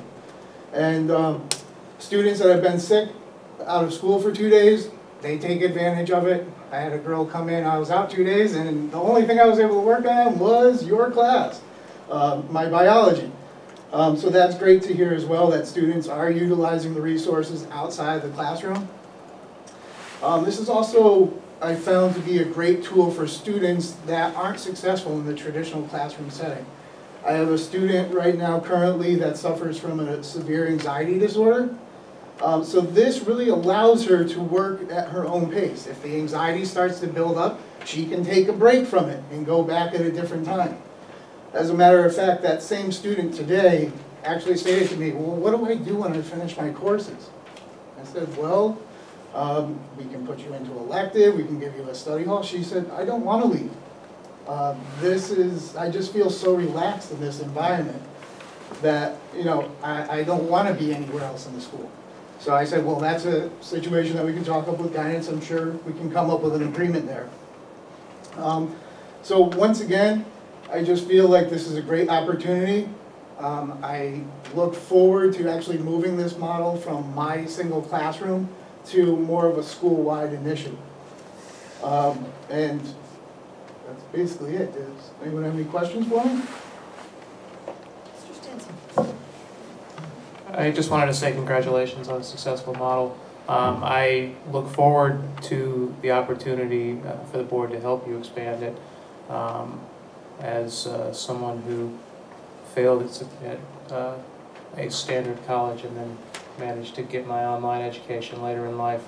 It's a very different way of learning, and it certainly suits some students better than others. So, you know, I see in here that it's primarily used as a credit recovery method today. I hope we can see that expand to even more opportunities for students. Yes, currently we actually enrolled one student in SAT prep, so we are moving in that direction. I really want to start pushing some of those courses that aren't traditionally offered at the high school level, that students could take the initiative in completing with blended learning. Any other comments or questions? Thank you very much. Thank you so much, Scott. As you mentioned, we currently primarily use it for credit recovery. I think in the blurb you saw the stats, 40 kids taking 43 courses, of which 9 have recovered credit. I think that's awesome. That's due in a large part to Scott's initiative. We've had some discussions about future uses, and I'd like Ms. Merriman, who we sort of think of as a program coordinator for us, to address those. Good evening. We did start off in a total credit recovery process with Novanet, and we're expanding to, it's kind of like an upgrade to what we're calling Grad Point. So as students are finishing Novanet, if other students are starting a new course, we're starting on Grad Point. Grad Point opens up that plethora of electives that we're looking for to offer to students so we can expand that opportunity. There are things like archaeology or forensic science, things that we cannot offer at the high school that we're going to allow opportunities for students to take, and they, again, could do it outside of the school day. It does not have to be during the school day if they choose. We're also using it with gifted students. We have students down at the middle school that are taking higher level math classes that they can't take down at the middle school. They're taking that course online with Mrs. Lee. And then also, as you said, he has one student, but he actually has 5. He doesn't know it because we actually have students taking SAT prep course, but they're not doing it during time with him during the school day. We've offered it to students who are doing it at night at home on their own. Just a way to, again, offer another opportunity for students, especially with SAT prep, where courses can be extremely expensive if you're getting tutoring and things like that. And so this is offered to students at no cost to them. So that's another way that we're expanding. Thank you, Kim. I think final comments before I turn it over to the board for questions. We're really looking for a tremendous expansion in our concept of how we deliver instruction and how kids learn. I think, again, we have to get out of that model that we were stuck in for so many years. There are so many tremendous opportunities. Expansion beyond the 7:30 to 2:30 Monday to Friday. I think we can have year-round learning. We're already laying plans for considering a blended learning summer school next year. There will certainly be at least a substantial component of it. Expanded course offerings. It offers the opportunity for accelerated learning. For example, how cool would it be if your student is taking Spanish 1 and they loved it, and through blended or other digital or online learning, they're able to speed that up and maybe finish Spanish 1 and 2 in a year. Planned early graduation. The world is moving towards, if you meet the standard, you may move on. And if some kids have the opportunity to learn at different stages faster because they love it and are interested in materials, why do we have to keep them here 4 years? Those are questions we can answer going forward. I think all of this points to me, there are so many ways we can use digital learning to personalize that learning. To me, a one-to-one component has to be something we think about very soon, just to expand it. I think we have a great wireless structure in the building. The model maybe we were first introduced to in the 90s of isolated labs that people sign up to, I think now has become a limiting factor for us. I think we do have to look at a one-to-one platform very, very, very soon to really maximize the learning opportunities for our kids. So we certainly thank you for the opportunity to present tonight. Do you have any questions for us? Mr. Kalina. If you indulge me for a moment, the term credit recovery, is that when a student has met with some difficulties in the past?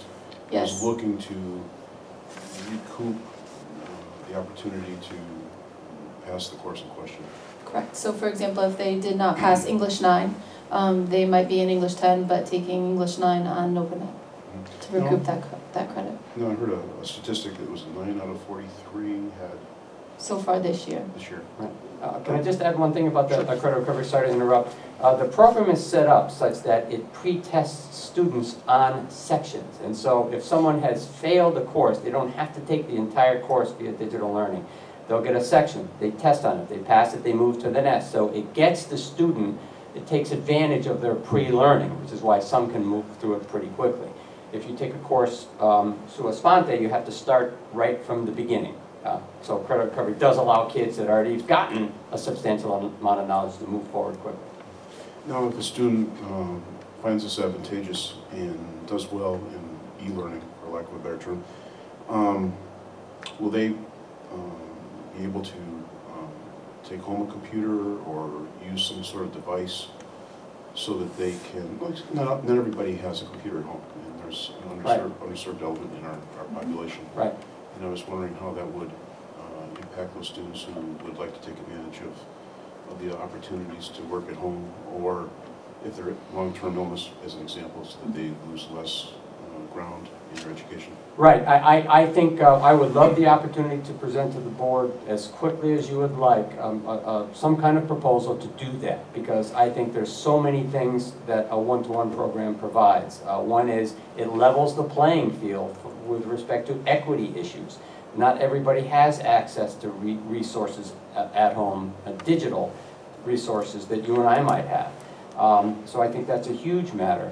In some of the plans we're thinking of with the summer school, again, these are ideas we're thinking of as we build our experience, things like developing pilot blended learning courses where we say, why couldn't we lend an iPad to a student like we lend them textbooks? There'll be different permissions, requirements, stuff like that, but if we want them to do it, we should do that. So that's kind of how we're thinking. So I'm very much with you on that one.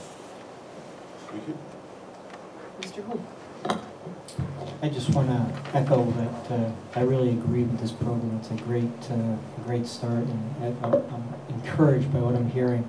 I know my daughter has experienced this year. She has to take an online course in college, and this, her first exposure to that. And if this is going to be a requirement in college that kids have to take online courses as well as in-classroom courses, any experience that they can get in high school and be prepared for that next step in college has got to be a help. So kudos to the staff. Again, it's these folks that are leading it. What I would say is I think we have to change our mindset on digital literacy from one that it helps us learn other subjects to one that we have to teach kids complete digital literacy, how to learn, analyze, communicate as a separate entity, not just as an aid to another course for exactly the reasons you suggest. Almost any course your kids are taking, any career they're in, they have to have digital literacy far above our current ability to teach them that stuff.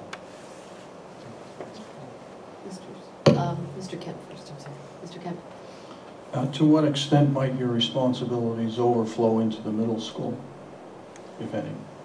Well, currently, again, we're building our own knowledge base, laying our own plans. I think ultimately there's nothing that would stand in the way of it. Common sense tells you we would expand down. As Kim has said, there's already some limited ad hoc use down there, but those walls that we used to see between the middle school and the high school, they're tumbling down.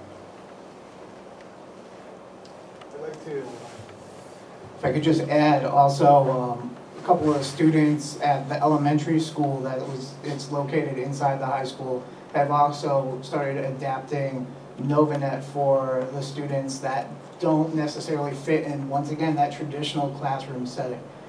So I have spent some time with the elementary school teachers setting up some of the students in, it's more your general history courses. Mr. Stenson. I just wanted to add one more thing. We, as a board, we're often very concerned about magnet school tuition and how do we differentiate ourselves from the opportunities that parents think are available outside of the public school system. And I think this is clearly one area that we should promote. The possibilities of the additional courses that you were talking about, the electives and all, I think are a very clear selling point that we as a board could use. Mrs. Bush. I saw a presentation from the Connecticut Association of Principals and Superintendents that one of their recommendations was for the high schools to lean towards not really going through a whole course, and when you end the course, then you have the credit, but to have students work at their own pace and their own ability. Is this where we're moving towards with this type of program? Yes, ma'am. The general concept is termed personalized learning.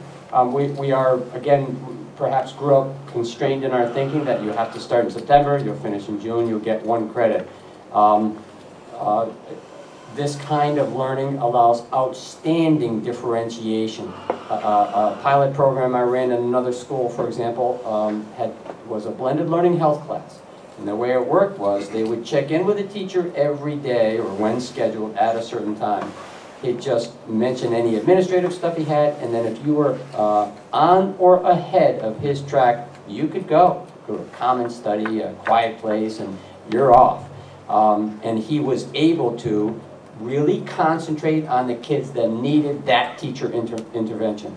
And further, it didn't constrain the kids that happened to love it or be high-performing, and we ended up giving credit to those people when they finished. Semester-long course, we're giving credit in November to some of those kids. You're finished. You're done. Would you like to take something else? Would you like to use the study hall to, etc.? So it is, it gives tremendous possibilities, but the key is everybody has to have a platform. Thank you. Anyone else? Well, it all sounds wonderful. Thank you so much. Thank you so much for your move along. Oh, Mrs. I'm wondering if you would indulge, are you leaving, Mr. Rocket? No, ma'am, I love it here. No, I meant, are you going home right now? I will tell you, I love being at board meetings, but I'm also married with kids, but I'd be happy to stick around if you need something. Would you indulge me to ask him a question about our budget priorities? Is that all right? Sure. We have a suggestion about input to when we're setting our budget priorities, and that's the discussion coming up. And the reference was to Andy Rocket has spent time developing a STEM career pathway at the high school for 2014-15, and then want to begin moving that pathway to the middle school and then eventually 4th and 5th grade. Can you tell me in 25 words or less what a STEM career pathway is and how it, can you do that? Yes, ma'am. And Stop mamming me. People think it's the military. It's because my mother was from Missouri. Okay. Not that I'm equating you with my mom or anything. But it's Midwest thing for my mom. So we're taking 2 avenues. One is we're taking a very measured approach to using the state's college and career clusters or pathways. There's 16 of them. An example might be one of them is government and public affairs. That's generally history. One of them is STEM. One of them is agricultural education. So as we looked at this over the last month, we offer many courses already in some of these. So we've been talking amongst the department heads and leaders in the buildings. How can we reassemble some of those such that we can offer 4 quarter-length exploratory courses for kids coming up, to expose them to things they might not be exposed to. And the idea would be a couple of years exploring, they choose a college and career pathway. The other very exciting thing we have is we're ready to launch our Science Scholars Program. It's just a matter of us putting the material together and sending it out. We've developed a program where we're inviting kids in 8th grades to commit, where they double up in science in 9th grade, because the general science, biology can be taken concurrently, and then doubling up every year thereafter, which gives them the potential for 19 AP ECE credits, the opportunity to really delve deeply into science. Being a science teacher, why wouldn't everybody take the program? But it's also a chance for us to keep some of the kids that might be going to other magnet schools. So it's a dual approach. We're exploring the college and career clusters while we explore our Science Scholars Program. And you're ready to go next year? Science Scholars, we are. We are ready to go. We've done again, it's just a matter of putting the paperwork together. Okay. We've looked at that internally, had our meetings, done our scheduling discussions. As with all these things, there's going to be back and forth, like if we get double the number of kids, we'll have to shift assignments, but we're prepared to take that on. And what kind of impact on the budget would that have? That would have a nominal to zero, because remember, we already have the teachers. I can't even see us having to hire science teachers, for example, because they have to take biology, they have to take general science, so we don't see that as having a huge budgetary impact. Some, because we plan to have quarterly meetings with these kids in this program, where we want to have guest speakers, maybe some speaker fees, and you know what teenagers love best? Pizza. So we might hit the board up for pizza and stuff like that. Okay. Thank you. Go home. Thank you. Yeah. Whole wheat pizza. Whole wheat pizza. Yeah, right. All right, does anyone else have any questions for Mr. Vernon or Mr. Rocket or Mr. Dickinson? All right, thank you very much. Thank you so much for your time. Appreciate it. And now we will move on to item 6.3, the 2014-15 district budget priorities. Dr. Conrad. Thank you, Mrs. Fisher. You did receive an incorrect page in your packet. I think the correct one, I'm hoping, was emailed to you, correct? You didn't put another one in their now yellow folder? Okay. The page that was omitted from your packet just had the board's mission statement, it had the goals, and then it had the 2013-14 priorities, and the board had voted on 2 priorities. The first one was extending the school day to support students and extend opportunities to continue learning for students throughout the summer months. So that was not supported in the budget in the end, but we did still do things under that priority. The second was implement full-day kindergarten, which the board was very successful in. However, only 2 schools were supported in the local budget. The other 3 schools, Center Road, Skinner, and Lake, are supported through the Alliance grant. And so certainly I'm hoping you'll consider that. So we're looking for 2014-15 district budget priorities, and I would like to share a couple of ideas I have, but also if we can wait for another meeting, just one, if you wish. There are new board members here. You haven't had a chance to really think about this. Our budget is due, Mr. Picaro, next week? That's correct. That's correct. So administrators will be putting their budget in, and I'll be reviewing it. And so if this is the lens through which I will be reviewing this and having conversations with the administrators. So so we can go one more board meeting, but I would absolutely need to have priorities by the 25th. One of the suggestions that I would make would be funding full-day kindergarten. So again, you have funded the 3 teachers that it took, 1.5 at Maple and 1.5 at Northeast, to have all-day kindergarten in our local budget. I would ask that you fund the 2 teachers at Center Road School this year at a minimum. If you would like to go further, then that would be marvelous as well. There were 1.5 teachers at Skinner Road and 1 teacher at, so I'm missing a half. There was 1 teacher at Maple and 1.5 at Northeast this year, so 2.5 teachers. We need 2 at Center Road. Now mind you, these are all being paid for, the others by Alliance District funding. So 2 at Center Road and 1.5 at Skinner and 1 at Lake Street. So I would be looking in this year's budget at the minimum to have the 2 at Center Road moved from the Alliance District grant to local funding, because that's what's going to secure this program through, for years and years to come, is to get this into the local budget. And so I think that was a huge priority of the board, and I would certainly recommend that you continue that priority. The other biggest priority in the district is a little more general, and that's supporting curriculum revision and implementation. And Mr. Bird is going to be giving you an update at your December 9 meeting on where we are in each of the curricular areas. The plans for this year, we have a full day of curriculum work on February, I want to say it's the 15th. And we're also looking at a full week of Curriculum Academy before the year is over.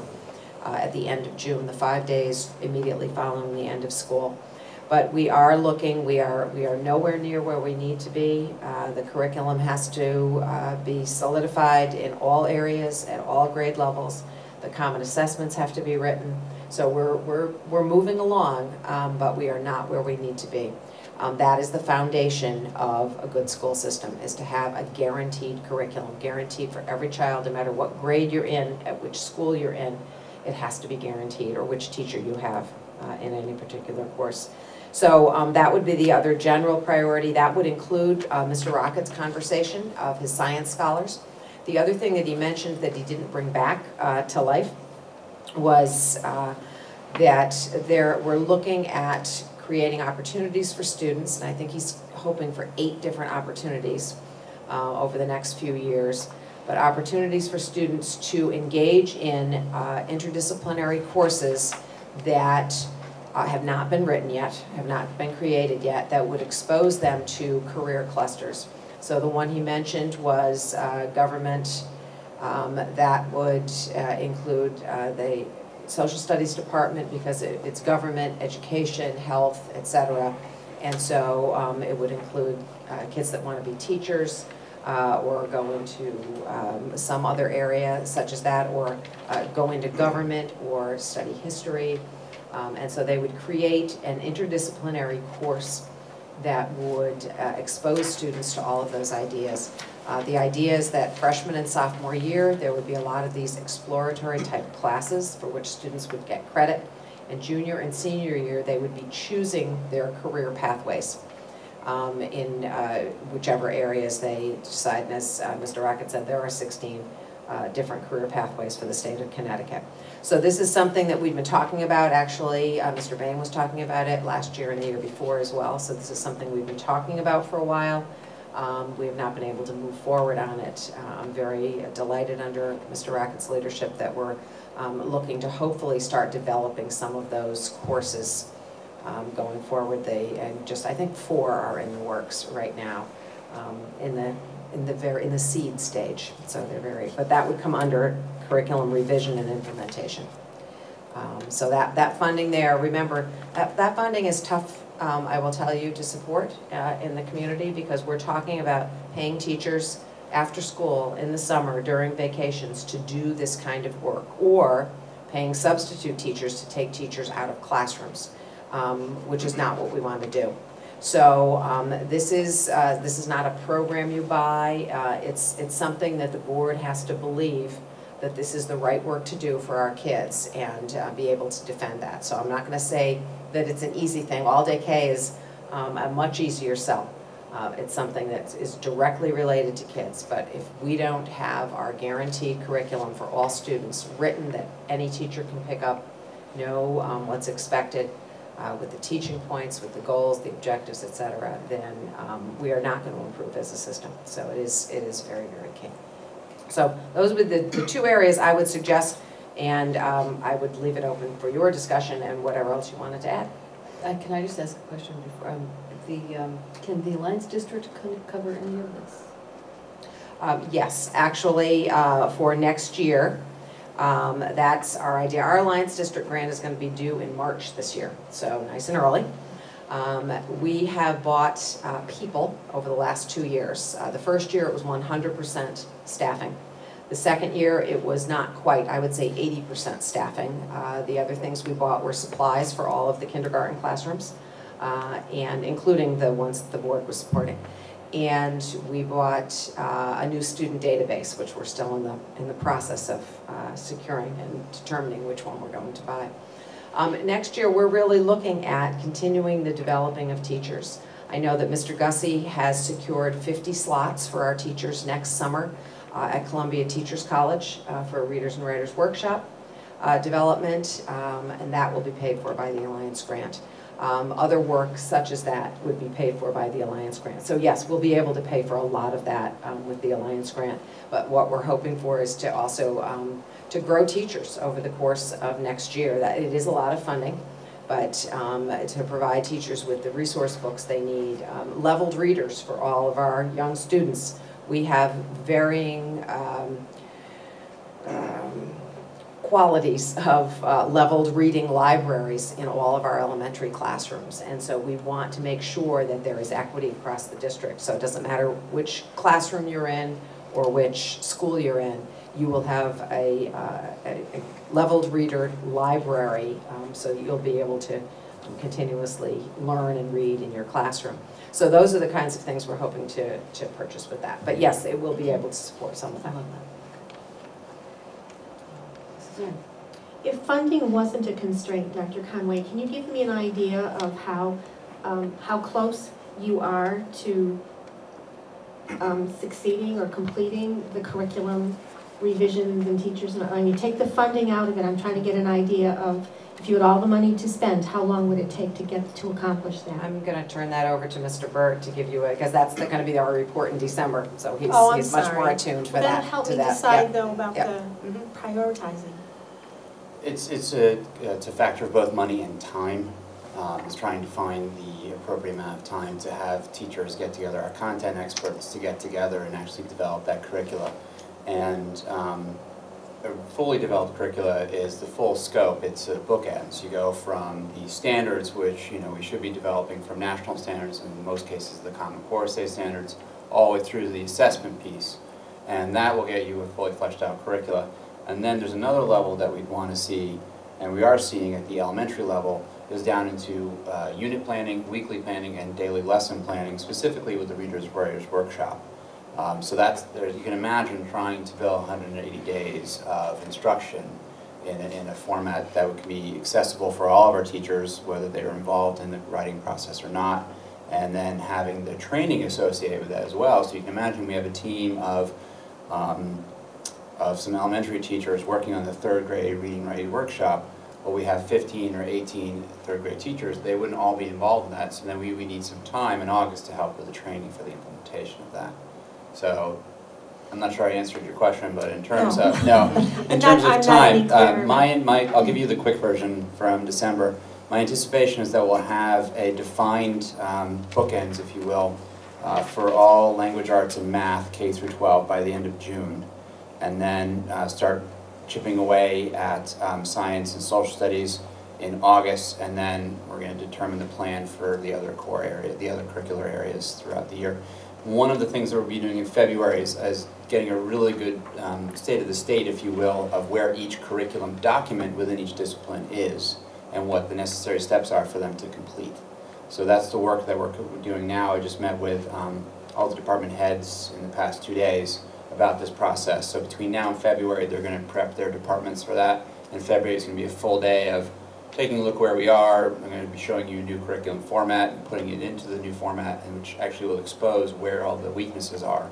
And then we can plan for that Curriculum Writing Academy in June for the reading, writing, and math, K through 12. I'll try it a different way. How long did it take you to complete the language arts? Bookend to bookend, like you said. What kind of a process was that?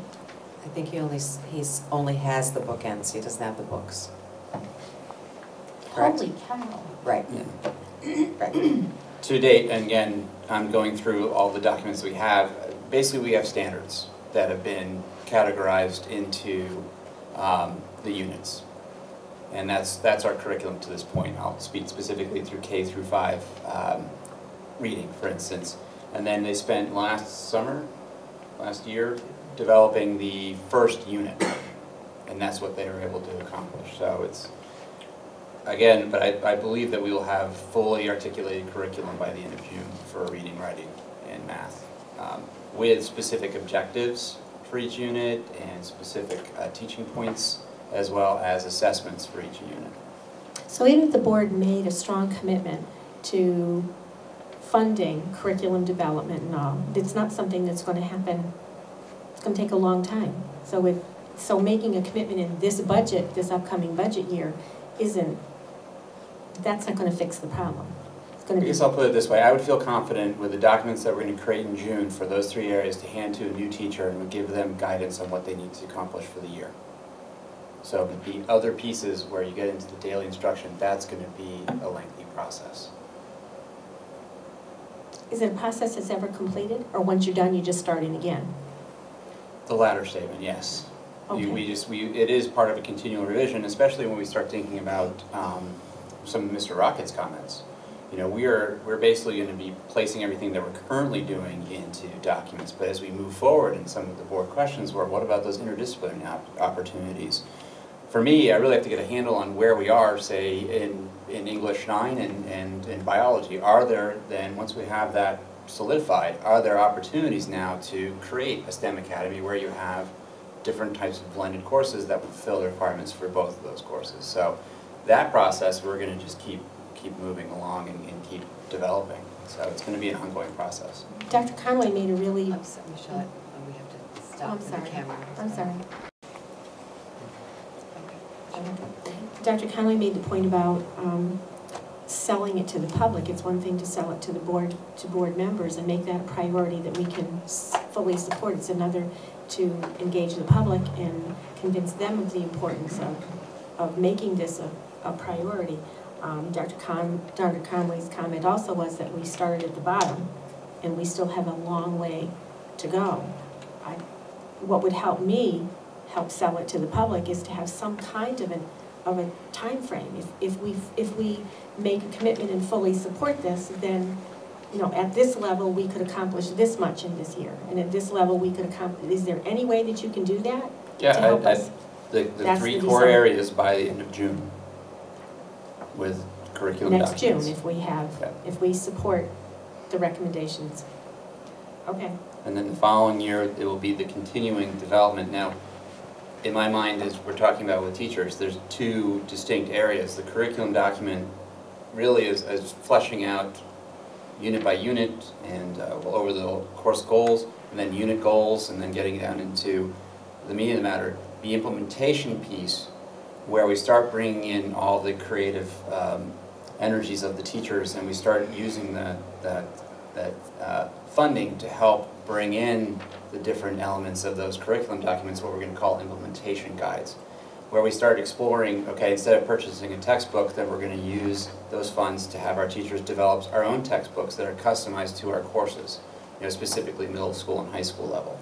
Instead of purchasing a textbook and then working backwards from there to develop a curriculum, say, what are the needs and what are we developing in-house and what are some of the creative courses that we're coming up with that don't fit with a textbook? Well, now we need to create a resource guide that goes along with our instructional guide, which is all through the framework of the curriculum. So is the district reinventing the wheel, or is there any other way to accomplish this other than the suggestion that we need to take teachers out of classes, we need to provide substitutes, we need to provide summer money? Is there any other way to do it? Are there... Well, I'll give you an example. Algebra 1, we don't need to develop that curriculum because it was developed by the state and it was reviewed through our teachers and through other districts, and it is a good use of time, or the state's time and funds to produce that. We were hoping that, that they see the common sense of that, instead of having each individual district build their own curricula, that they go to these innovative, formats for the core area curricula. But it took them 3 years to develop that one course in one discipline. So I don't see that really coming forward. Having looked at canned curricula, it's a good starting point, but I can tell you that having worked with teachers, they're content experts. They know that what they're doing, they know what works best for their kids and what works best for Vernon. So it's a balance of doing what they already know, taking resources that are available to us, and then filling in the blanks that work best for our district. So there isn't an alternative? There are alternatives. I wouldn't recommend them. Okay. Mr.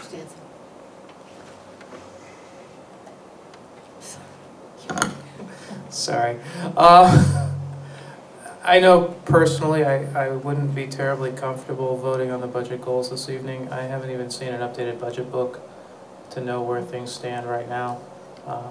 I would personally prefer to wait one more meeting before voting on the goals. Going back to curriculum,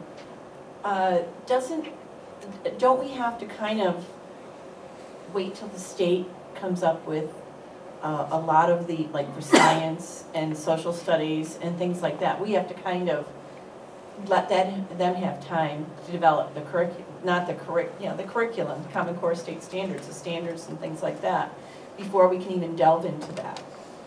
And just like the Algebra 1, I know they're coming up with more courses that will be available for our teachers to review and see if that would be a good fit for, I'm sorry, through you, Madam Chair, to develop these, or just review these courses and see if they fit our needs. So there is a lot of time. One of the things that I want to make clear that my belief is if you don't continuously fund the development of curriculum and classes and things like that, we're going to be behind the 8 ball. We're not going to be able to keep up with the needs we have. And it is a continual cycle. It seems like sometimes when we get everything all written out, there's changes made. So we have to be on top of anything. So putting our money towards it is so very important. So I would believe that it is a very important budget goal and budget priority. Mr. Kemp. Well, I was going to say something like that because it's going to be an evolution. The core is Common Core, which I'm not a big fan of when I'm reading, but that is going to roll out over time. And if we put ourselves in a position of selling to the council that we're going to fund curriculum development, that if we don't do it right or explain it properly, they're going to get the perception that there's an end date to it. And once we do it, it's over. And it isn't going to be over, it's going to continue. There's going to be different pieces to it, and it's going to go on this budget year and so on. I'd also like to say I would be prepared to motion to fully fund all-day kindergarten at any point in time. If you all don't want to do any of that this evening, that's okay. But when the time comes, I'll either make the motion or fully support the funding of the all-day. I just want to ask Mr. Byrd if you had a response to Mrs. Bush's comment. To your point about social studies and science, that is why we would not be working on that in June. We're hoping by that time that we would have some greater guidance that the state will accept the national science standards, and that the Connecticut social studies frameworks will come out, the updated versions. So we're hoping that they're supposed to become, A, approved, and B, come out in the next few months. So we're hoping that process happens quickly. One thing I would like to say about in terms of selling, part of our curriculum writing process, which I will share in December, really is not just creating any curricula, it's having high standards for the curriculum documents themselves that lend them to many of the things that have been brought up tonight in terms of student-centered, some of the things that came out of the NEAS report as well. Student-centered, creative thinking, inquiry-based, 21st century skills. That's essentially a rubric that is part of the approval process before it even comes to this body, that we want to make sure that we are presenting you with high quality curricula that engages students in all of those important skills that we know lead to highest achievement. So it's not just taking what we know and putting it there, it's actually upping our game. So that's selling it back to the public, if you will, is that we are looking for high quality, high leverage curricula. Mr. Moore. Thank you. Appreciate the conversation on the curricula, and I do agree with everything I've heard. And I also wanted to state that I also support putting back the all-day kindergarten into our budget, and I would second that motion in a heartbeat or make the motion myself. So as soon as we're ready to bring these issues to a vote, I'm there as well. I don't have a problem waiting until next meeting. Well, what is the consensus of everybody? Do you want to wait until the November 25th meeting so we can think this over a little bit more? Mr. Kemp? Sure, but I also want to throw something else out there. I mean, we just heard all of we just read what NEASC has said to us. And I think as a general statement, a funding priority of ours should be compliance with NEASC recommendations. Right, and I agree, and I think a lot of the recommendations were about curriculum. Sure. So there were a lot of other things too. I mean, there were a lot of things. But I mean, if we're going to take this NEASC seriously, and we're saying we are, there were a lot of things that were in there in addition to what we've talked about tonight. And we need to be prepared to address what NEASC is suggesting we should accomplish. Right, but as Dr. Conway stated, it doesn't have to be all done in 1 year. 5 years to accomplish Right, all but I of these mean, recommendations. but So we have to be rolling thinking it out, about in that. other words. Right, phasing it in, right. All right, so it seems the consensus is to wait until November 25th, I'm sorry. So you'll think on this and bring it back on the track. Can I just ask for clarification from Dean and David through you? When you say fund kindergarten at the rate that Dr. Conway suggested, or fund the other schools that are not funded now? I would say fund all schools, Okay. the whole program. Okay. Take the ownership since we do own it. I don't and- disagree with you, I and get just it out wondered of the what- Alliance District funding because So no Alliance dollars to kindergarten? Agree. Put it in our budget? we Okay. own that, or we should own it. I don't disagree with you, I just wondered, both of you made the comment about supporting it, I wondered at what level, that's all. Okay. All right, well, I think since we're gonna wait until November 25th, we're moving on from here. All right. Item 6.4, the 2014-15 budget calendar. Our budget submission date is February 10, as it always is. It happens to be a Monday this year. Working back from that, the previous Monday, February 3rd, would be about the latest to approve the final budget.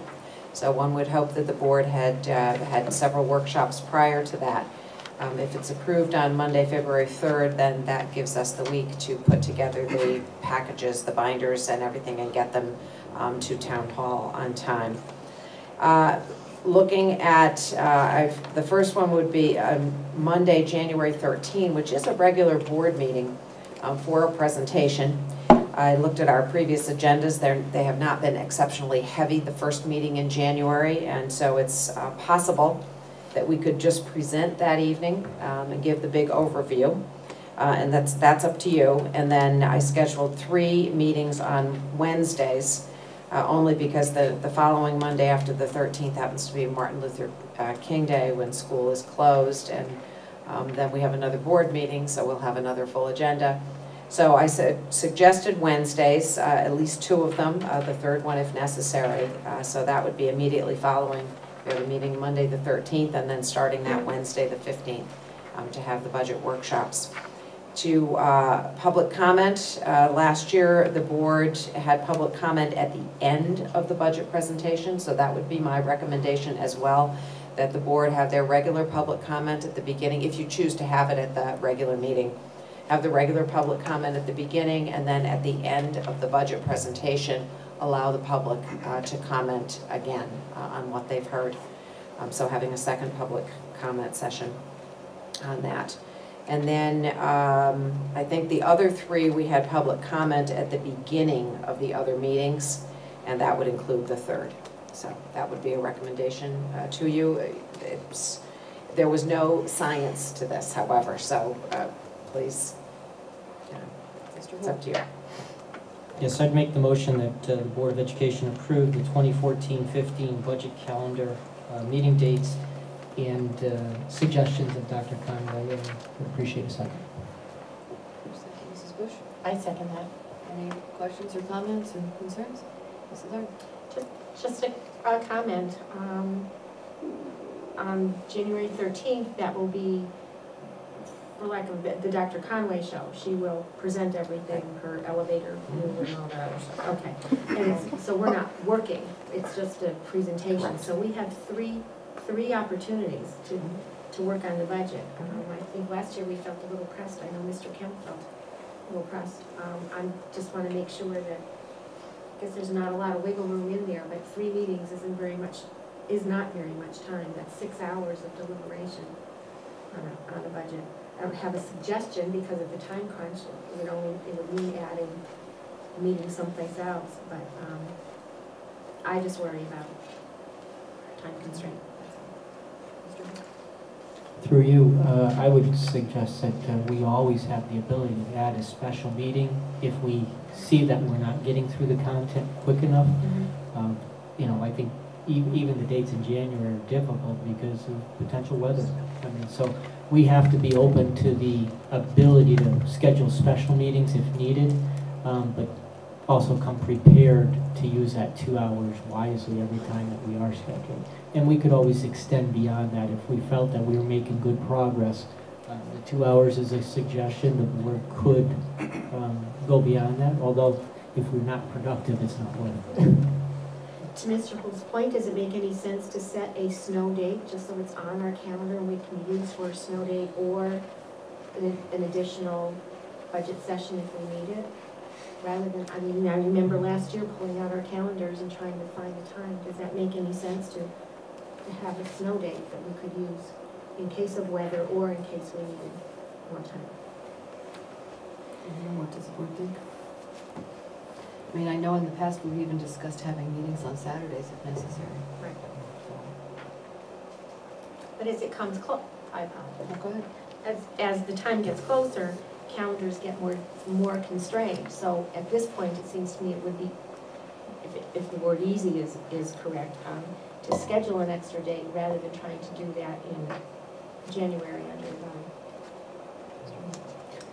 Personally, I think, they said there's several dates and they're back to back, week to week. I think, I would suggest that we go with the schedule as presented and just be prepared if we feel we need that more time, but we're ready to act on it quickly. And we could always go Saturday. I mean, I wouldn't mind spending a whole day on Saturday doing budget.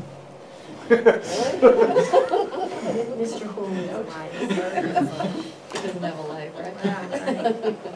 All right, do we have any other comments or questions, concerns? Okay, I'll take a vote on the motion to approve the calendar as presented. All those in favor? It's unanimous. Thank you very much. And now we'll move on to item 6.5, officer friendly. Mrs. Bush. Yes, and in the past, quite a few years ago, there was a program in the schools that was run or funded through the police department that started with well, it was mostly kindergarten and went all the way through 5th grade. And it is a program that I think they still have available. And I'd like to approach the town council to fund that because we had it removed from the school as the DARE program. But my feeling as a teacher is that you need to present this material in a way with the younger kids so that when you get to 6th and 7th and 8th grade, they already have a lot of the way their behaviors and stuff already ingrained in them. And this program has been very successful. And I really feel that it would benefit all of our children, starting with pre-K all the way through 5th grade. And I think it needs to be back in our schools. This day and age, we need to get our students comfortable dealing with officers and dealing with situations.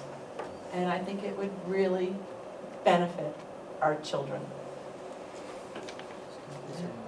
Oh, I'd like to make a motion to ask the town council for their support in this program in our schools. Is there a second? Mr. Kemp? Any discussion or comments? Mr. Hull? Sorry. No, my question is just the expectations as to what we expect the council to do, other than to say, yeah, they would support it, or are we looking for them to get some type of funding for it, show funding in a budget? What do we expect them to do? I think we should make that a little bit more clear. I think the motion as stated is a little bit vague. Okay, well, first off, I did not mention that it's the officer-friendly program. And I would like to ask the town council to fund this program through the police department and make available trained officers to provide the education to the students. So we're basically going to be asking the town council to fund and reinstate the officer-friendly program that we used to have. Correct. Mrs. Arndt? Do you have any idea what dollar amount we're talking about? I do not. Do you? I do I not. would not feel comfortable asking for funding of a program unless I agree with the concept of the program, but only expecting some kind of trade-off. I would like to know what the program's costs are and what the expectation is, not just simply fund it and put it back in our schools. From what I understand, it is a 1 or possibly 2 consulting police officers going into the schools on a monthly basis for, well, each school. And it would be probably an hour's worth of time, or a 30-minute stint of time in each grade level. And I don't know the exact amount of funding because I do not know the, you know, the pay that the police officers get. The other thing is that we do have several officers that have been involved in this program previously, so the training would not have to be extensive. There's several officers that are right now in our police force that are familiar with this program, and they do have the program curriculum set up. It's still there. Any other questions or comments? I'm just gonna, I appreciate the concept, and I certainly understand the positive impact that the officer-friendly program has on students, but I can't wrap my head around making it that simple and simply saying we want the town council to fund this. I think that Chief Kenny needs to be involved. For me, there's information missing before I can just support the motion. I would be in favor of getting more information and tabling the motion until that, maybe the next meeting, so it can be included as part of the budget process for the town council. But I'm not comfortable making a request that has an open end. Mr. Stansel, you had your hand up? Yeah, I would have to agree. I mean, I think it's an excellent concept, and I think absolutely we should pursue it, and I'd like to see it back at our schools, but we need to know what we're asking for before we ask for it, and I'm sure the council would agree. So if we can get some input from the chief and what that would entail before we make this request to the council, I think it would be appropriate. Mr. Kemp. I was going to say the Mayor Champagne has gone on record as supporting the introduction or reintroduction of officer friendly. So I think that to the extent that you feel more comfortable remembering that that's his public position, you might feel more comfortable voting than you are currently. Any other comments or questions? All right, well, there is a motion on the floor. I wanted to ask one question. I didn't ask Dr. Conway. If this is something, I mean, we have a curriculum that would support having that back in our schools. I can't remember when Officer Friendly stopped in our school system. It's been a while, I think, in there. That would, my only question would be when, if I'm on behalf of the board requesting something of the town council or through the mayor, I certainly, I would want to give more details. I haven't worked with our new mayor yet. I know that our previous mayor would certainly want to see all the details in all of the requests that we present to the town council. So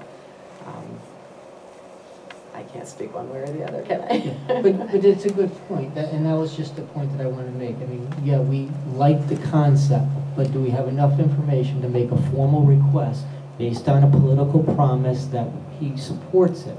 Then I'm speaking of the mayor. I have no problem with the concept either. I just want to make sure that it would fit in and that we have a well-laid plan and how we would use it, in order to request it. I would have to, through you, Madam Chair, I would have to speak with Chief Kenny and to see what his resources are, what he thinks it would cost, and look at the curriculum. Was before my time. My kids went through the DARE program, so.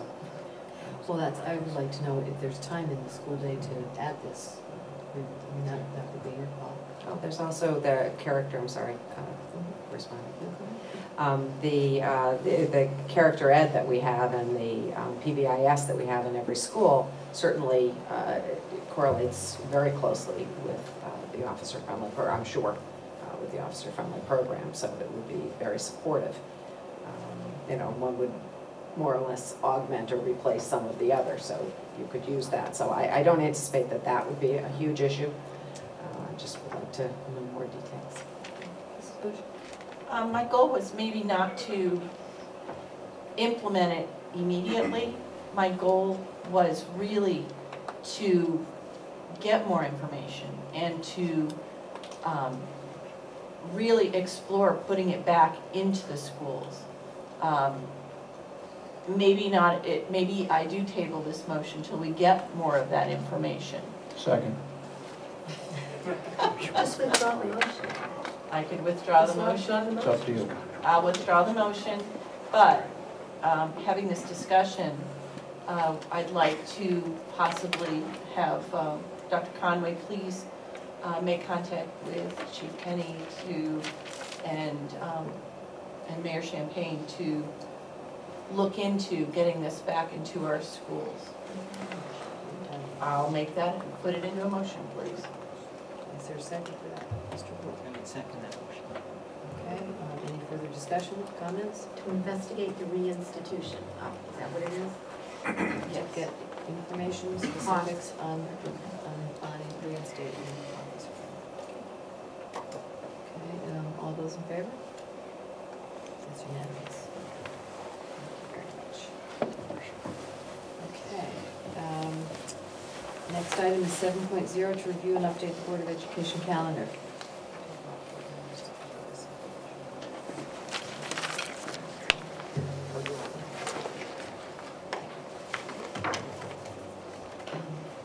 Anybody have any questions or concerns with the calendar?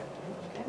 Item 8.0, opportunity for questions from the press on agenda items. Okay, thanks. Okay. Well, this is Move to adjourn. is there a second? Mr. Kemp. All those in favor? It's unanimous. Thank you very much. Welcome, new members. I was just